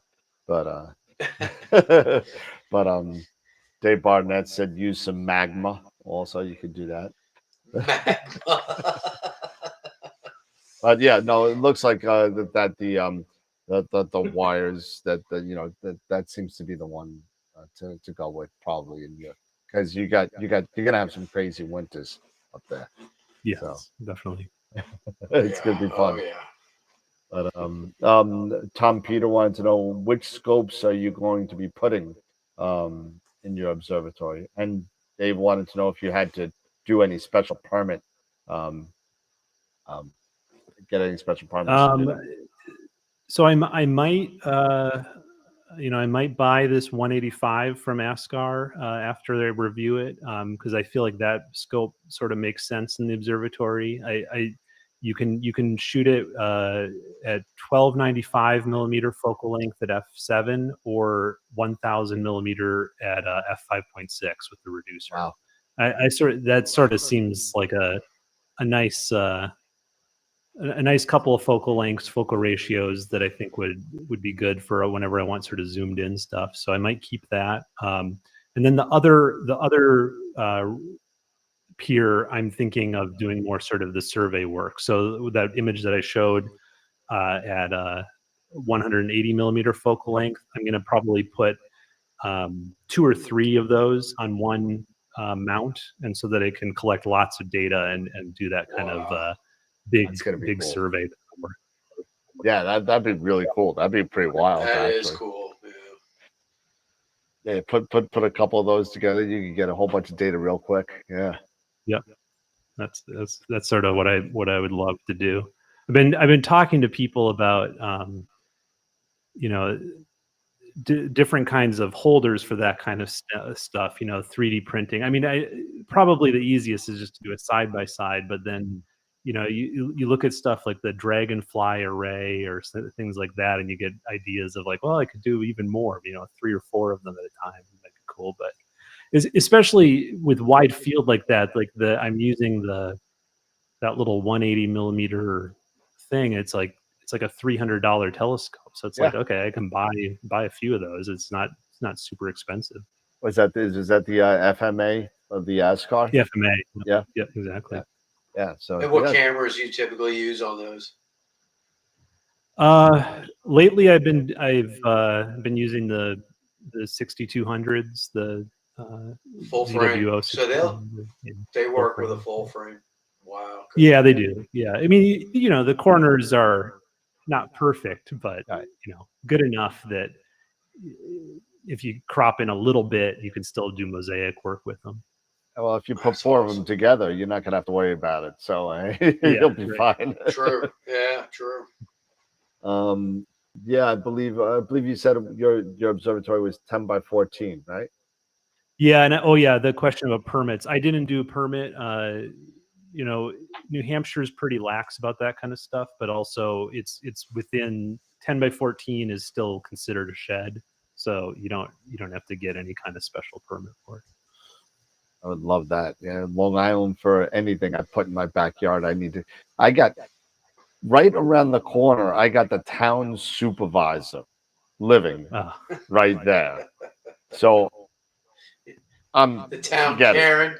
I put a 4x8 shed in there, and I had to get a permit for it, and it had to be in the back left-hand corner of the. It couldn't be anywhere else. It had to go over there, and I don't know. That's why if I ever get out of New York again, I'm never coming back, ever. I lived in Savannah, Georgia. You'll never lose that accent, though. I love accent is my thing. I'm fine. I'm good with that. Everyone thinks I'm Italian from Brooklyn, and I'm Irish German, and I'm from Queens. So I mean, yeah, so whatever the case may be. But you know, I lived in Savannah. I lived outside of Savannah in a little town. Well, it's not that little anymore. Called Uller, Georgia, and it was about an hour away from the Daytona 500, a little north of there. And you know, when I went out, it's so funny. You know, I was about a 2-hour drive from Deer Lick, which is a nice astronomy village out in Savannah. I was about 3 hours away, or 2.5 hours away from the Peach State Stargaze. But you know, another nice star party down in Georgia. But let me tell you something. When I pull, everybody would laugh. I had an 18-inch obsession, and I took a picture of it, and I would wheel this thing out because I was on the bottom floor with a garage and a duplex, so it's kind of cool. So I had it all together. I pulled it on and I was showing people. I forget which. I'm gonna screw it up. I know. I think it was Hayasaki or something. But it was a big comet back in 2007 or 8. And I'm showing everybody this comet, and I took a picture. I said, "Let me just see if I could do it." I had the ServoCAD, so I was tracking a little bit. And I said, "Let me just take a picture of the comet." And I have it somewhere. I'm never going to find it right now because we're on the live show. We didn't plan for it, but I got a really nice picture of this comet from the backyard in Georgia. And that backyard, even with the lights around me, was still a Bortle 5 because it was in the middle of nowhere. Bortle 5, bordering Bortle 4. And it was pretty amazing. Just being there is what from the sky is it was just completely different from when you're coming from daytime at night to actual night at night. you know, it's really, really, really, you know, it's a great experience, especially, you know, just like what you're going through now, going from, you know, going to Portal 3 skies. I mean, It's great. I love it. I love clear night skies. I think it's great. I could just sit out all night, just chill. Yeah, I mean, I'm totally there with you, and it's interesting building the observatory. It gave me sort of like a different view of the night sky. There's something weird about like even just being a few feet up, because I built it with like 2 feet underneath, and then there's the floor is like another foot and a half, so you're about like 4 feet off the ground, and then once you put the walls up, it feels like you're just like in this little like floating box, just with the sky above you. It just sort of gives you this different feeling, this different view. I didn't expect that. Just to feel like it sort of transformed my sort of view of the sky in the backyard, just being in there. That's part of why I wanted the roll off though, and instead of a dome, is because I like just sort of that feeling of like the open sky when you have the roof rolled off. Well, with the dome, you just have the one little slit open. Yep. That's why I'm thinking about getting, if and when I ever get out of this dreadful area that I'm living in. I was talking to Wayne Parker over at Skyshed about his roll-offs. So that's probably where I'm. Even though he wants me to buy that Skyshed Pod S, I don't think that fits me. I think the roll-off fits better, and I know my wife will like it a lot better if it looks like a shed and not a dome. So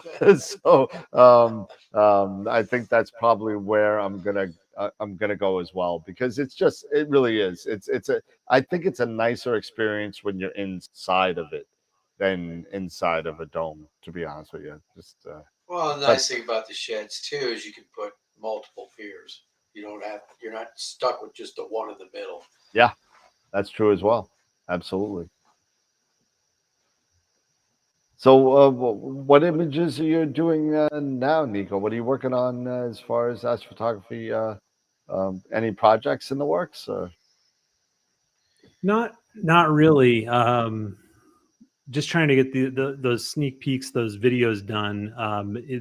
For the smart telescope 3D printed tracker one, I just went with popular targets, Pleiades and Orion, because I feel like with beginner stuff, you want to show people what they're probably going to shoot first, and because it gives them a better idea of like, okay, what are these different things capable of with the targets you're going to go after first. And then with the ASCAR 185, I did elephant trunk, just with a bunch of different focal lengths and cameras, just because it was I don't know, it was just well positioned, and I thought this is going to be a cool one for a close up view. I've always liked all that like cool little dark nebula stuff in the elephant trunk when you're really close in on it. Yeah, That's going to get you real close. Oh yeah. Yeah. It's gonna be amazing. That's gonna be great. I can't believe that big of a refractor. I can't imagine a 185. I thought my 130 was big. What was it? Was that the William Optics? What did he have, a 180 or something like that?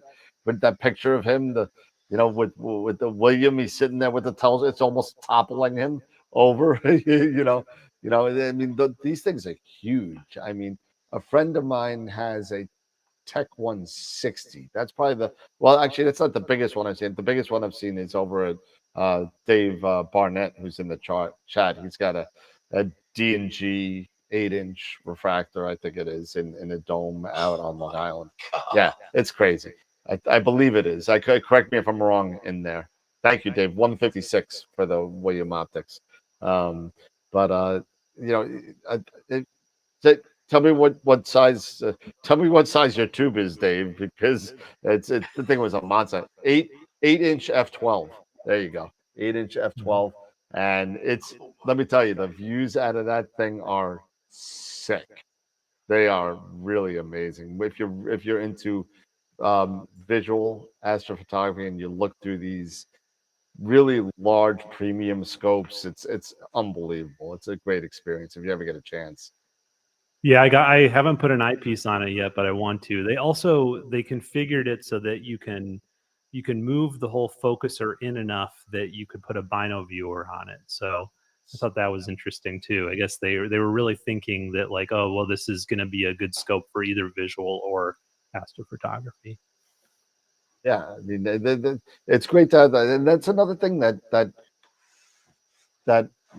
telescope makers and camera makers is that they're becoming more innovative as far as what they're adding on to make it what Pete likes to talk about is benefits and features, right, Pete? So they keep on adding these benefits and features. I mean, one of the newest things that I thought was a simple thing, but it was great, was the Player One cameras having that tilt plate that faces behind so you could get to it without taking the camera off. It's a real simple thing, but nobody did it before. You always had to kind of tilt plate and you had to mess with it and put it back on and do all this. Now you can sit there and just tweak it while you're imaging, which is pretty cool. I thought that was a really cool, innovative thing as well. Yeah, it's just interesting is that these camera manufacturers now is that there's always tilt issues. And it's kind of up to us now to be able to get resolution to those. So that's why you've come up with Band-Aid fixes. Case in point, you got the Octopi, you got the different types of tilt adapters to be able to compensate for that. And then you got software to be able to say, okay, now let me see, once I've done all my adjustments, what does it look like? It's just unfortunate that that's just the way it is because it's how these prosumer cameras are built and fabricated. Um, as I said, when you're spending that kind of money for a camera, $5,000, $6,000, $8,000, $9,000, I really think that they really need to do something to kind of make these the way that they mount to the scopes a lot better than what they currently are. Typically, you'll have a dovetail plate with 3 set screws holding maybe a camera that weighs and a filter wheel that weighs what, 8 pounds? That's a lot of weight being held by 3 grub screws, right? Yeah. There's got to be a better means that they can do this, but it's really kind of up to them to really make a better design. And that's why I think that maybe this is something that I keep thinking maybe this might be something that they can do here in the next couple of years to make it easier for us. Yeah, absolutely. Well, and Pete, I got, you know, they are definitely, I mean, in all fairness, a lot of the the resolution of the cameras, the sensitivity of the chips, and all that kind of stuff has been getting better and better. I mean, as you know, we're sitting there looking at now, we're looking at a 50 millimeter all-in-one telescope, right? That's taking pictures in 30 minutes. I mean, I was playing with it the other day, and I don't know if I can find it real quick on there, but I took a picture of the M42 just to see what the Sea Star could do in 30 minutes, and I was like, 30 minutes. I mean, it was really quite interesting, and I think I showed it. You showed it to me. Yeah, it's actually really well. It's really good. I mean, for what it is. I mean, you gotta take it with a grain of salt as well. You know what I'm saying? So, let's see. I got it right. Let's see. Do I have it? I'm probably not gonna find it now. Probably. But for something that's basically entry level, I mean, Yeah, here it is. It's Yeah. it's better than my For first. somebody that's never done this before, that image is going to look fantastic. Yeah. Right. And there's nothing wrong with that. That's acceptable. Believe me, that's acceptable for an entry level. There you go. Here it is, real quick. I mean, that's what it is. Yeah. I mean, but 31 minutes, and again, you can see the rotation here. You get this little rotation. You see the black here, and it's a little bit brighter in here, and then black here. You can see the rotation, but you know what? The whole thing, 30 minutes. This was literally. I wanted to see how bad I could screw this up. I put it on a coffee table on a bumpy backyard that wasn't level, nothing, and I just let it go and see what it could do. And that's what it came out with. I mean, and for 30 minutes in a $500 item, I think that's kind of pretty Yep. darn good for what it Absolutely. is. I mean, for $500 to get into astrophotography, how can you beat that? I mean, I had a friend Yeah, of mine. Go ahead, Nico. Go ahead. Just you saying about putting it on sort of a uneven surface, bumpy table or something reminded me that it's one of the neatest things. I don't know if they all do this or if it's just the C Star, but that it will, as it's doing that live stacking, whenever it has an issue, if there's a tracking issue or something, it just automatically rejects the bad frames and doesn't put them into the live stack. And I Pretty just sure thought, that happens how, with the C how does Star it as well. know how to do that? And that's just a really cool part of the whole smart telescope thing. Yeah. That it knows how to reject the bad frames as it's live stacking. It's amazing, and and this is like we were talking about. This is only the first generation of these smart scopes that have come out, and they're literally within the past 6 months. That's the new thing, right? Just like in the beginning of the year, what was the new thing? It was harmonic mounts, right? So harmonic mounts at the beginning of the year, we got smart scopes at the end of the year. This year is going to be crazy because we already started off with the first, probably one of the first premier all-in-one scopes, which is the Celestron Rasa 6, that is now out. And a lot of people have going on cloudy nights about the price point and everything, but everybody's got to remember, it's a Rasa 6 with a camera and tracking and software and everything that goes into it to get a pretty darn good picture at f2.2. And if you want, I could actually show you. I can share this now that it's out. Let's see. Where's my Oh, the origin? new Celestron. This is the new Celestron, right? So I do have some pictures taken with the origin, and I'll just open them all because they're all pretty darn cool.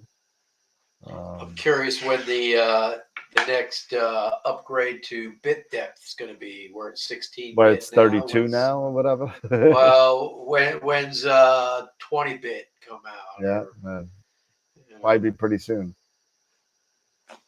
16's been out a while, right? So it has been, yeah. So I'm just waiting for my Photoshop to open up because I'm opening up a couple of pictures, and just so you can see, they're opening up all the time, and it gives you the stats on the picture as well. So it's kind of pretty cool. Come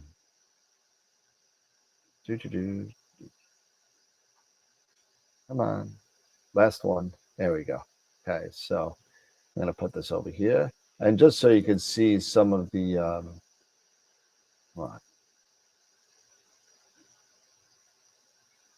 There we go. Let me go back here, and then here we go. So here is the Crab Nebula. This is 240 15-second photos from California. With the C Star, right? No, this is the new origin from Celestron. Oh, from Celestron, okay. The Rasa. Yep. Now look at that. That's the Crab Nebula at 3,600 seconds. So pretty amazing. I think I saw an image of that with the C Star, and it was pretty amazing. It's definitely possible. I'm sure someone's done it already.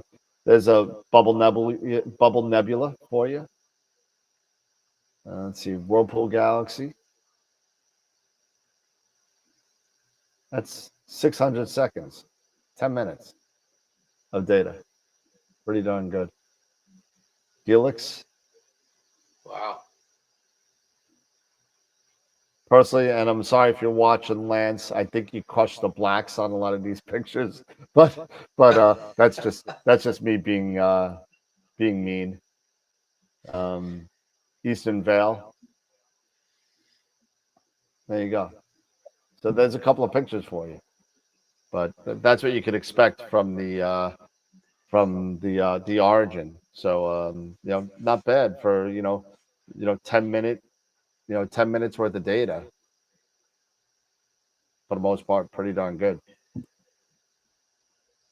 But it's I wonder also if they're going to sell that Rasa 6-inch on The its own, OTA? or if it'll only be with the Origin. 'Cause I Yeah, wonder if that, you know, that's been a looks like an that's interesting been a start. hot question. All I want is the OTA. That's all I want. Right. And So right now the smallest ROS is the 8. correct. Mhm. Well, now you Yeah. have the Okay. 6 in the Origin with the whole deal, but I mean, I don't know if they. I mean, I can see them not doing it eventually, but I think at least for the next year, that to me, for them not to keep it all in one package for at least a year is kind of like defeating the purpose of putting it out together to begin with. You know what I mean? So they want to try to build it as a package, as a premier kind of astrophotography scope. That's an all-in-one like the C Star or something like that, but at f22 at 300, I think it was 335 millimeters in focal length, and it's super fast. So you're getting these pictures in 10 minutes. You would get that Orion Nebula in the Rasa in about 3 minutes that I spent 30 minutes on the Sea Star. So, I mean, Well, it's you've all seen about a how lot much of time you want to people. do. You've seen a lot of people put the Hyperstars on the old C6s. Like Quib Oh, yeah. did that. Oh, He yeah. put a Hyperstar in his C6 and he loves that thing. Oh, yeah. Oh, yeah. I got a So- couple of friends on the Discord that's making me look high and low for a C6 An Hyperstar. old And C6, yeah. Because the funny thing with the Hyperstar, for at least only for the 6-inch model, right? The Hyperstar for the 6-inch model is a custom make. So if you buy it, you can't return it. You can't do it. It's yours. That's it. You can't do anything. The 8, the 9 1/4, the 11, and the 14, you could do whatever you want. But the 6 is a custom make. So when you buy it, it just stays with that scope. That's it. That's nothing else. Yeah. There's nothing else you can do with it. But I've had 2 or 3 people that I know that have had them and love it. That's how they started with the Hyperstar, is with the 6.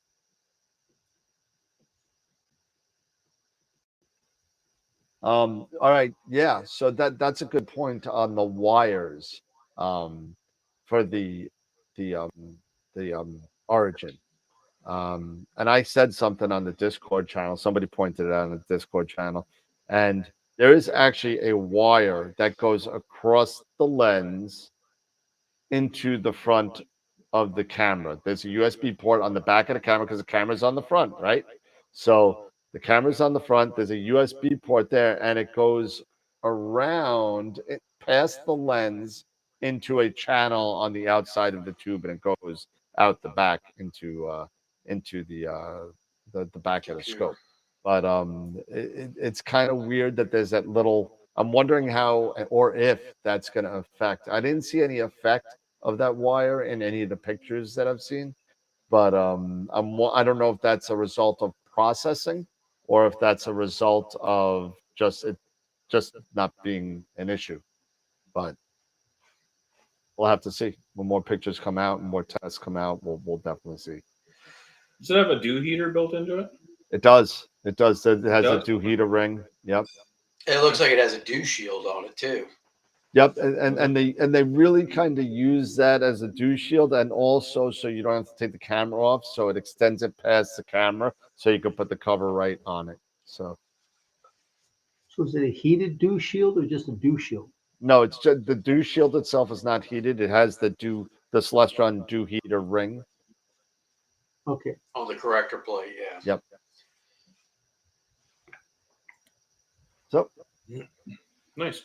Yeah. I have a question for Nico. It's not Yeah. on topic with what we're talking about, but I was just curious if maybe you'd elaborate a bit for the audience what initially sparked your interest in astronomy and astrophotography, and how has, if it's a passion, which I think it is, how has it evolved over the years?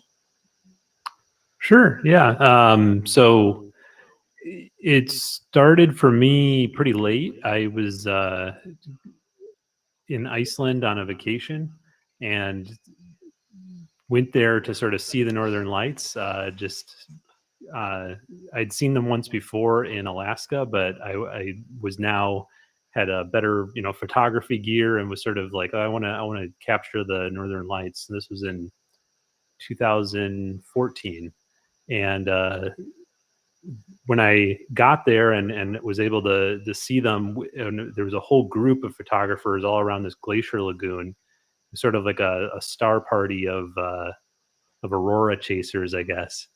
I just really loved that whole process. I mean, I'd never really done much nighttime photography before. I don't even know if I knew the word astrophotography, but I started capturing the aurora. And at the time, I was really into the time lapse photography. So, and I didn't, know, of course, that time lapse photography and astrophotography sort of share this same kind of thing, because you're taking many pictures in a row of something. So it all sort of led one into another. But it wasn't really a huge interest in astronomy. It was more sort of from this photography angle that led me into this. But then when I got home and I saw the pictures of the aurora, and I started brightening them up in Photoshop, and just seeing all these colors and stars pop out of the picture, I was just so blown away by that I then got into the Milky Way, and then eventually decided, I live in a light polluted place. I want to do this all the time, but how? Because I was like, at that point, I was just, only doing it when I could get to a really dark location, that kind of thing. So then I started looking that up and found that people were doing deep sky from their backyard with, light pollution filters and that kind of thing. So I got a Astro Track and got a clip-in light pollution filter for my DSLR. And that was just so much fun. I just immediately fell in love with the deep sky part of it, and especially emission nebulae. And so then, just fell into the rabbit hole, just kept going. And by 2016, it was my main, hobby. It was the one thing that I did the most. Every week I was out shooting, getting new gear, getting new telescopes. And then the reason I started the YouTube channel was because professionally I was teaching students about YouTube and about making videos for YouTube. So it just sort of dawned on me like, oh, well, I teach this every day. I should just put into practice what I'm teaching and make my own YouTube channel about the thing that I'm most passionate about right now, which is astrophotography. And then it all went from there. Interesting. That's cool. It's a great story, man. That's really cool. How is creating the content for YouTube influenced or changed your approach to astrophotography, or has it, do you think? Yeah, I think definitely. I think that it's one thing that it's shown me is that because I've gotten into this thing of doing a lot of reviews, and it's like when you do those reviews, and I like to do comparison reviews, you realize that like there's very, very subtle differences between these different telescopes and filters and things. That's not really the difference maker that people think it is buying the newest and greatest telescope, because there's very small differences if you process them all the same. So I think that it has allowed me to sort of, even though I get all this new gear in to review it, it's allowed me to sort of break away from thinking I need to personally buy some new kind of telescope or gear, because I realized that's really not what matters. To make a good image, it's not really about this thing of just like, oh, I need this particular telescope and this particular filter, because they're all pretty similar when you compare them at a similar price point. So I think that's one thing, is just it's actually helped me get over sort of gas a little bit, because I when you review a bunch of stuff, you realize it's all sort of similar. There's not huge differences there. It's more the processing and what your intention is with the photo. How do you find the balance? Like you're creating in your YouTube videos, you're creating you're talking about fairly complex topics in a lot of ways. So how do you balance the technical aspects of what you're talking about, astrophotography, say, with the need to create something that's engaging but understandable for your YouTube audience. Yeah, I've probably gotten worse over that over the years. I feel like you're better at it when you're a beginner because then you can really, if you're still in that beginner mindset, it's much easier to make content for beginners. And then the longer you're in the hobby, the more your brain gets trained to just think in these sort of advanced ways that are unintelligible to beginners. So I think that it's harder and harder to do that. But that, I try to, just think back and just write a script and try to use language that isn't as technical. But it is a balance because sometimes I don't like how certain software don't use the common terms. Like I think it was Sequator or something, this stacking software. And it went out of its way to not use the term like dark frames and things. And I just sort of found that annoying because I was like, you're being different than everyone else, but that's just sort of confusing me because it's like, well, what are you talking about when you say black frame rather than dark frame or something like that? So I think that there's a limit. You have to sort of get people to use the terminology that they're going to be seeing everywhere else, but also try to explain terminology as you go. One thing that's hard is, it's like, if you explain everything that you're talking about in a video, the videos can get really, really long, right? Like, and so that's always been a challenge for me. At some point, my videos were getting up to 2.5, 3 hours long because I was just trying to explain everything. And it's not bad, but it limits probably the people that are going to want to watch something that long and really absorb all of that. So I don't know. Yeah, it's always a challenge. Do you think there's a sweet spot for the videos and stuff, and in terms of conveying what you need to convey, what you're trying to convey, and keeping it a certain length? Do you think there's a sweet spot for that? Yeah, I think an hour is my sweet spot. I mean, or under an hour. One thing I found was, I did a video about shoot Orion Nebula without a star tracker, and it was over 2 hours long. And then I did it with Andromeda, and I tried to get all that same information under an hour, and I was able to do it. So I found that, okay, if I can get all of that same information that it did take me 2 hours to say and put it into 1 hour, that's probably going to be a more valuable video because more people are going to want to watch it if it's under an hour. Yeah, exactly. Okay, cool. Yeah. So, Nico, have you come to the dark side to Nina yet, or are you still using SGP? I'm still using SGP, and not even the newest SGP. All right, I'm out of here. SGP, 3 point something, or I can't, an old one. I don't use SGP4. So, and the part of the reason is just because I'm so used to it. I know where all the little buttons and features and functions are, that it's second nature to me because I've probably put hundreds and hundreds of hours into SGP. So so especially, when I'm doing testing all these different telescopes, it's like I can't use something that I don't know really well and that I can't, quickly put together a sequence, change things out if I need to, all that kind of stuff. So that's why I still use it. But I really do want to learn the other control software like Nina and maybe even Voyager, just so I can help people with them and just be, more knowledgeable about all that kind of stuff. So that is a goal of mine to learn those. Yeah, I started using SGP when it came out. I met Jared and the guys over at SGP over at NEAF a couple of years in a row. And this is way pre-COVID. This is like, 7 years ago or something like that, when they first came out. And, somebody on the show gave me a kick in the ass a couple times and said, you got to try this new thing out. It's called Nina. And I tried it. And I was like, kind of like you, I was like, there's no way.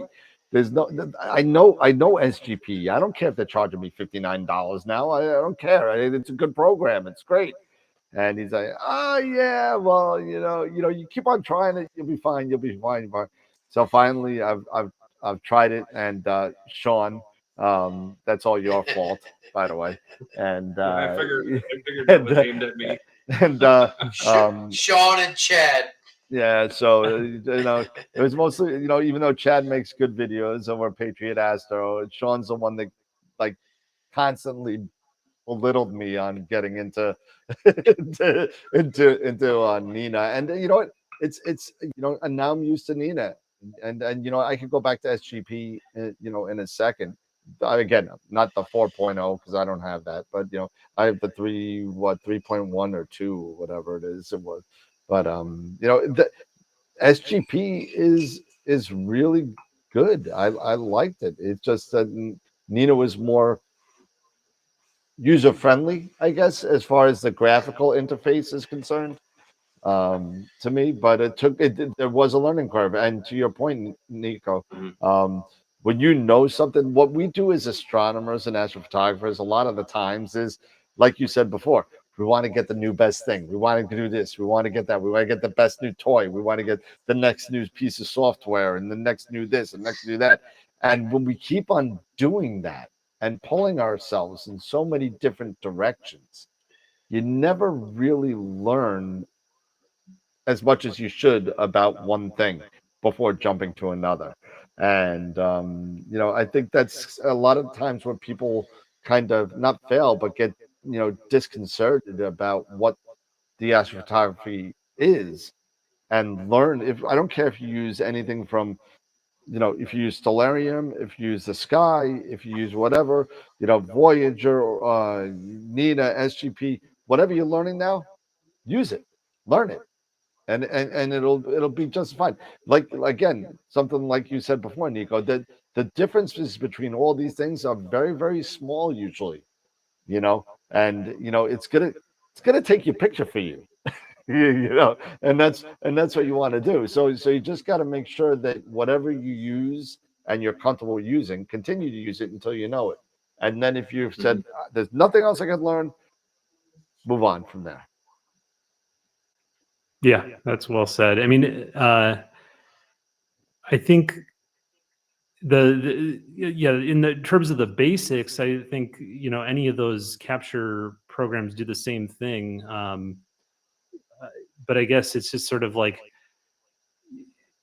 something I think about with it is like, okay, if Nina's autofocus routine is slightly better and so it's slightly faster, right? So I save a little bit on overhead.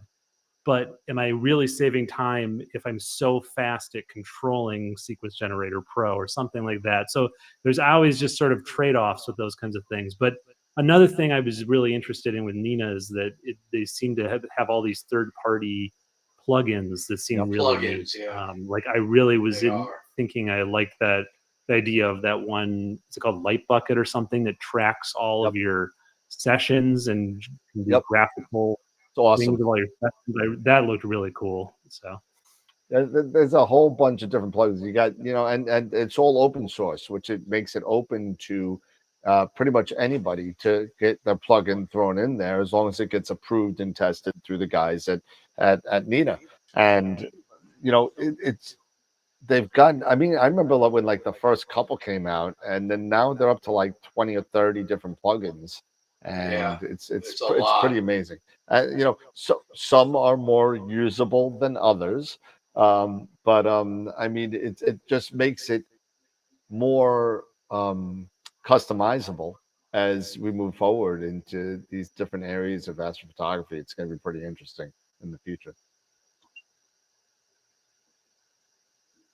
Yeah, it seems like with Nina, it's always upgrading. There's always something new every couple of weeks. There's always a new update or a new plugin or something like that. And it's just, and because it's open source, it's there's always that input. People are using it and they're upgrading the software and doing things to all these different plugins that makes it better and better and better and better on a weekly, monthly basis, and it's just constantly just gets better and better and better. It's very simple, and once you get, like I said, once you're used to it, like you are with Sequence Generator Pro, I mean, it's second nature. And I mean, I think out of all the plugins they have, I might use 5 of them. Yeah. But I mean, but there's so many available for literally like a professional observatory grade, telescope or something like that, where you would want something that has that much to do that you can do all that. Yeah, it's pretty amazing. Yeah. Right. So, I mean, it's just going to be, 2024 is going to be another, I think, groundbreaking year for astrophotography and for what we all love and do. And I'm just looking forward to see the next second and third generations of these smart scopes, the AI programming that Russ is doing, and it's only a matter of time until somebody else, Mr. X, comes out with something that's it already started with Graxpert, and other places are going to be coming out with other AI based software to help us make. And some people out there, I've seen it on cloudy nights, that people really turning down this AI stuff as cheating and stuff like that. When Pix Insight came out, people said that was cheating. When the Sky 6 came out 30 years ago, they said that was cheating. How could you control a telescope with a computer? It's cheating. You're supposed to find it yourself. So I mean, there are so many things. It's all about the evolution of what we do with new innovation. Also, don't forget, comes new challenges. So, you got to remember that, because with everything new, somebody's going to find some way to either make it better or break it.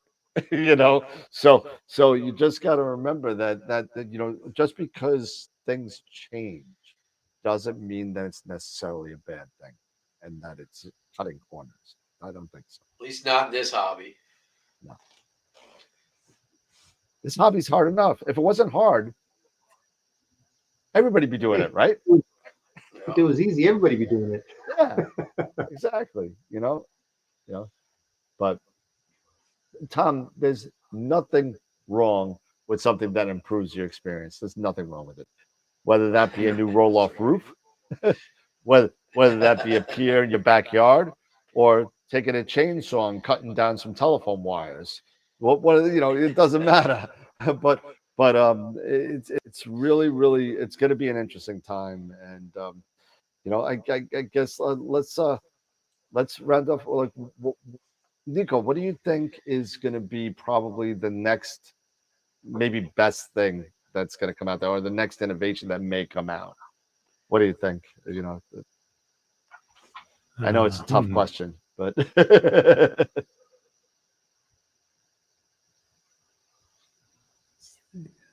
or maybe like the next improvement you'd like to see. Well, I mean, okay, so here's an interesting one. I get all your takes on it. One thing with the smart telescopes is that they're mostly wireless, right? Because it's like any wiring is inside the telescope, and then you're controlling it from your phone. So I wonder if the wireless kind of stuff is going to make its way over into the more pro gear, because cables going bad is an issue, and they get stiff in the cold, and there's all kinds of issues with cables. So I just wonder if wireless is going to get reliable enough that we're going to get more wireless gear in general. I'm going to punt that to Pete, because I know where he's going to go. Let's take a look at ASCOM Alpaca. What Bob Denny is trying to push. That's going to be the next thing for us in the prosumer market. In the professional market, it's going to be a much bigger sensor arrays. But for the prosumers, I really think that we're going to look at maybe software. And I think software is going to be the big hot ticket in terms of post-processing and ASCOM Alpaca. I think that you're going to see a lot more manufacturers now starting to go with ASCOM Alpaca. Yep. I mean, and if you don't know, for those in the group, And not for nothing, everybody. For all you 43 people in the chat, we only got 5 thumbs up. So please hit the thumbs up on the video on YouTube. I see 10. Oh, 10? Still horrible. But 25. But this ASCOM Alpaca, where everything's on the cloud as far as the drivers are concerned, and it's going to be pretty awesome to kind of all these like even Dark Dragons observatories has gotten on the Alpaca train. Pegasus has gotten on the Alpaca train. A lot of other companies are starting to get involved. We had Bob Denny on the show 3 years ago, right, Pete? And I think it's time to get Bob back on the show, to be honest with you. Oh yeah. Yeah, that'd be a good idea. Because it's time, because it's starting to gain a lot of traction. And to your point, Nico, this wireless kind of driver system, instead of having all this USB wires and stuff like that all over the place, possibility of failing, it's all going to start to become wireless. And I think it's going to be great. And it'll help people like me who really stink at wire management. I'm horrible. My scope always looks like it's in bondage.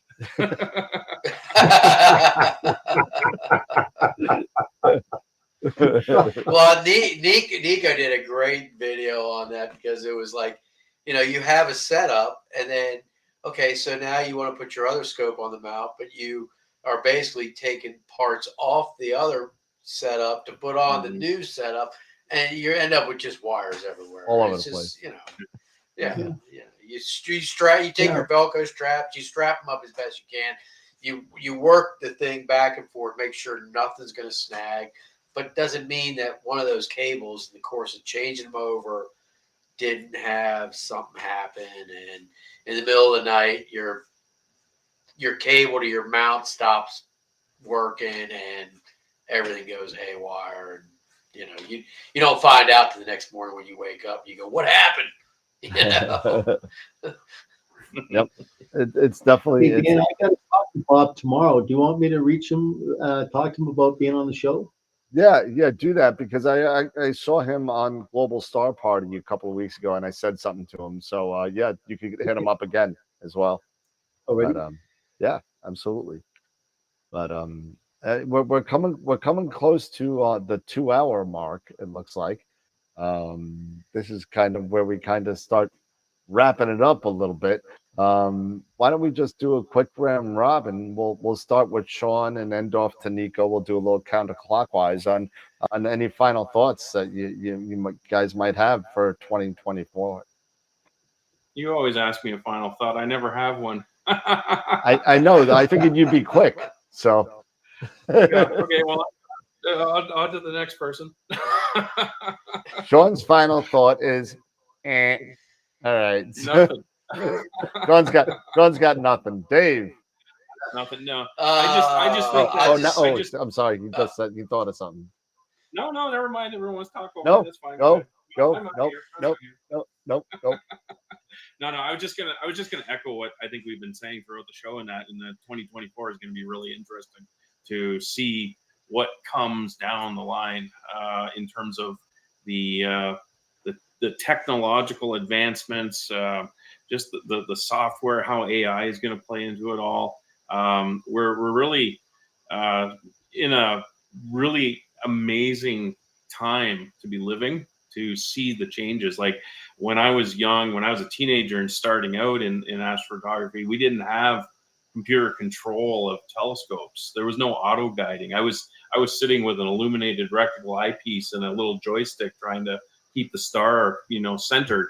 Yeah, it was absolutely. And I was on a ladder too. I was doing it with a 14.5-inch reflector, which was like just crazy, Yeah, it was insane what was going on at the time. But and I had a book that was talking about microcomputer control of telescopes, and it had little bits of code that you could use and stuff to do a little bit of experimenting in that. But it's just how far it's advanced is just mind blowing to me. And I'm really looking forward to 2024 and beyond. with what's happening with the smart telescopes and AI and everything like that, how it's all going to fuse together, and how it's making this hobby not only better for those that are in it, but it also can open it up to more people that maybe didn't consider, an interest in astronomy or astrophotography. It can open it up for them, make it more accessible, which could actually translate into some other positive aspects, like with regards to, reducing light pollution and stuff. People understanding that problem in general and how it's so pervasive and spreading across the planet. So I think 2024 is going to be really interesting, and I'm looking forward to seeing what's going to come up. Nice. And that's my final thought. That's a fire thought. Dave? All right, so I'm going to just go, like, when I was a teenager, I wasn't doing astrophotography. I may have been into astronomy, but I surely wasn't sitting there trying to dial in astrophotography like Sean was. But I've only been doing this for about 4 years. So for me, I think, like Sean, I'll go off what Sean said. I think ideally what we'd like to see coming in 2024 is the light pollution factor. I think it behooves all of us as a society to get the lights, dimmed down. Let people see the night sky and see what they're missing. I think, a lot of times when I share, the photos that I take and stuff with people, they're astounded. They're just like, you got that from your backyard in Springfield, Virginia, right outside the District of Columbia.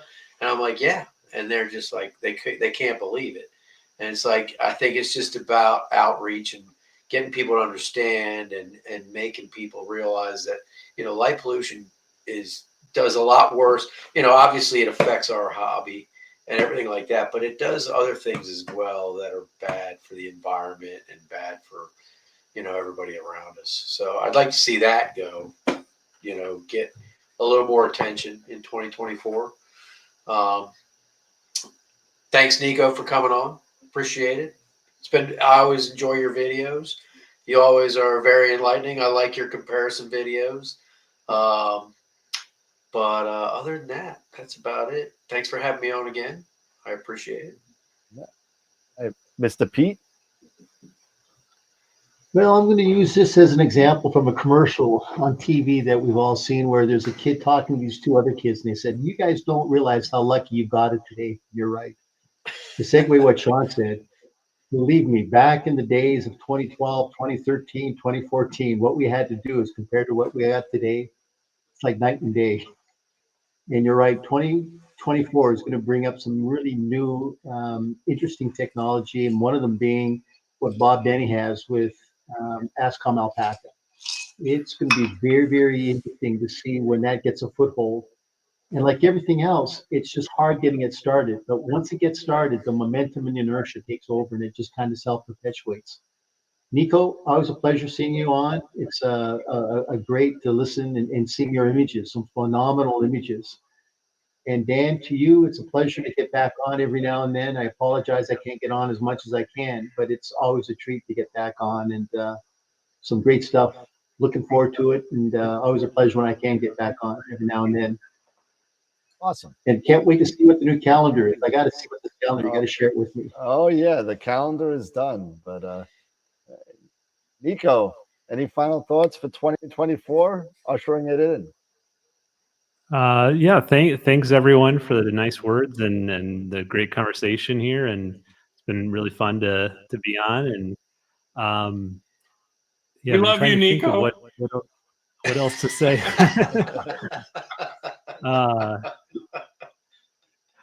I guess we didn't talk at all about NEAF, which is going to be, I think, later in April. 2021, I think. And something I did last year at NEAC, which is like the imaging conference before NEAF, is present Cyril, and I guess SIRIL. It's a processing software that's free, and I guess it was the first time that it's been presented at NEAC. So I might do that again this year, just as a nice. Yeah, they said the organizers said that they wanted me to come back and continue talking about that software because I guess it's nice to just have a free alternative that is pretty capable. So yeah, so I'll just put in a plug for Serial. I'll try to keep working on that, demystifying it, making new videos on it. Yeah, and if anyone's going to be at NEAF, I'll hopefully see them there later in April. If I don't see you the Eclipse parties. Oh yeah, Thanks. I know most of us will be at Astroworld. We'll have our table again this year. We'll have two tables this year. We'll have one for Astroworld TV and one for Astroworld telescopes with all the stuff I have behind me. Nice. With lots of gear and stuff like that. So it's going to be a lot of fun. And Pete, not for nothing, you're talking about back in the day. We know that plate solving to you was like getting that nice metal plate and chisel and knocking out stars with all that. So No. We used glass plates back then, Dan. you went back that far. Okay, well that's at least we're not talking parchment paper, with making it out of bear skins. But Nico, it's always great having you on the show. I mean, I appreciate the support with Astropalooza and seeing you over Starfest and NEAF and Black. I've seen you like 3 or 4 times this year. It's been really really cool, and it's been really great to get to know you and chit chat with you and talk to you about all this kind of stuff. And we're really looking forward to seeing all the stuff you got coming in 2024. And I'm sure it'll be nothing but great. So thank you so much for hanging out with us for the past couple hours. It's definitely been a privilege. So thank you so much. Thanks, Dan. All right. So everybody remember in case anybody's wondering, and I'm sure there's been something about the chat about Eric. Eric is fine. He's home. He's sleeping. Robin said he's good, his wife. So he's back at home recovering, maybe back by Friday. I don't know if I'd count on it. But definitely next Wednesday, he should be good to go. Wish him well and wish him a speedy recovery and all that. So just take it easy, buddy, and enjoy the time off. Don't forget, next Wednesday we have Maxi Palieres from Argentina coming on talking about, and he did a lot of cool stuff with just his iPhone the last time he was on. He was doing iPhone astrophotography. A lot of cool stuff. Yeah, that was some pretty good stuff. Yeah. So but a lot of good stuff coming out in 24. So we're all on the lookout. If anybody has any ideas or anything, and don't forget to, if you've been watching what we do and liking what we do, please subscribe to the channel and hit us up wherever you want on whatever social media you have. We're on everything: Instagram, Facebook, X, Twitter, whatever you call it these days. We're on everything. So thank you again, Nico, for coming on and hanging out with us. Thanks to the rest of the panel as well. Sean, Dave, and Pete, thank you so much for hanging out as well. Once I hit the end stream, if you want to hang out for a little bit, you can. They'll still go on in the green room. But everybody, have a good night. It's 11:10 p.m. It's time to say good night. Maybe have a glass of wine and just go to bed. So thank you everybody for coming in. So, remember, as always, to keep imaging, to keep educating, and have some clear skies. We'll see you next time on Friday night. Have a good night, everybody.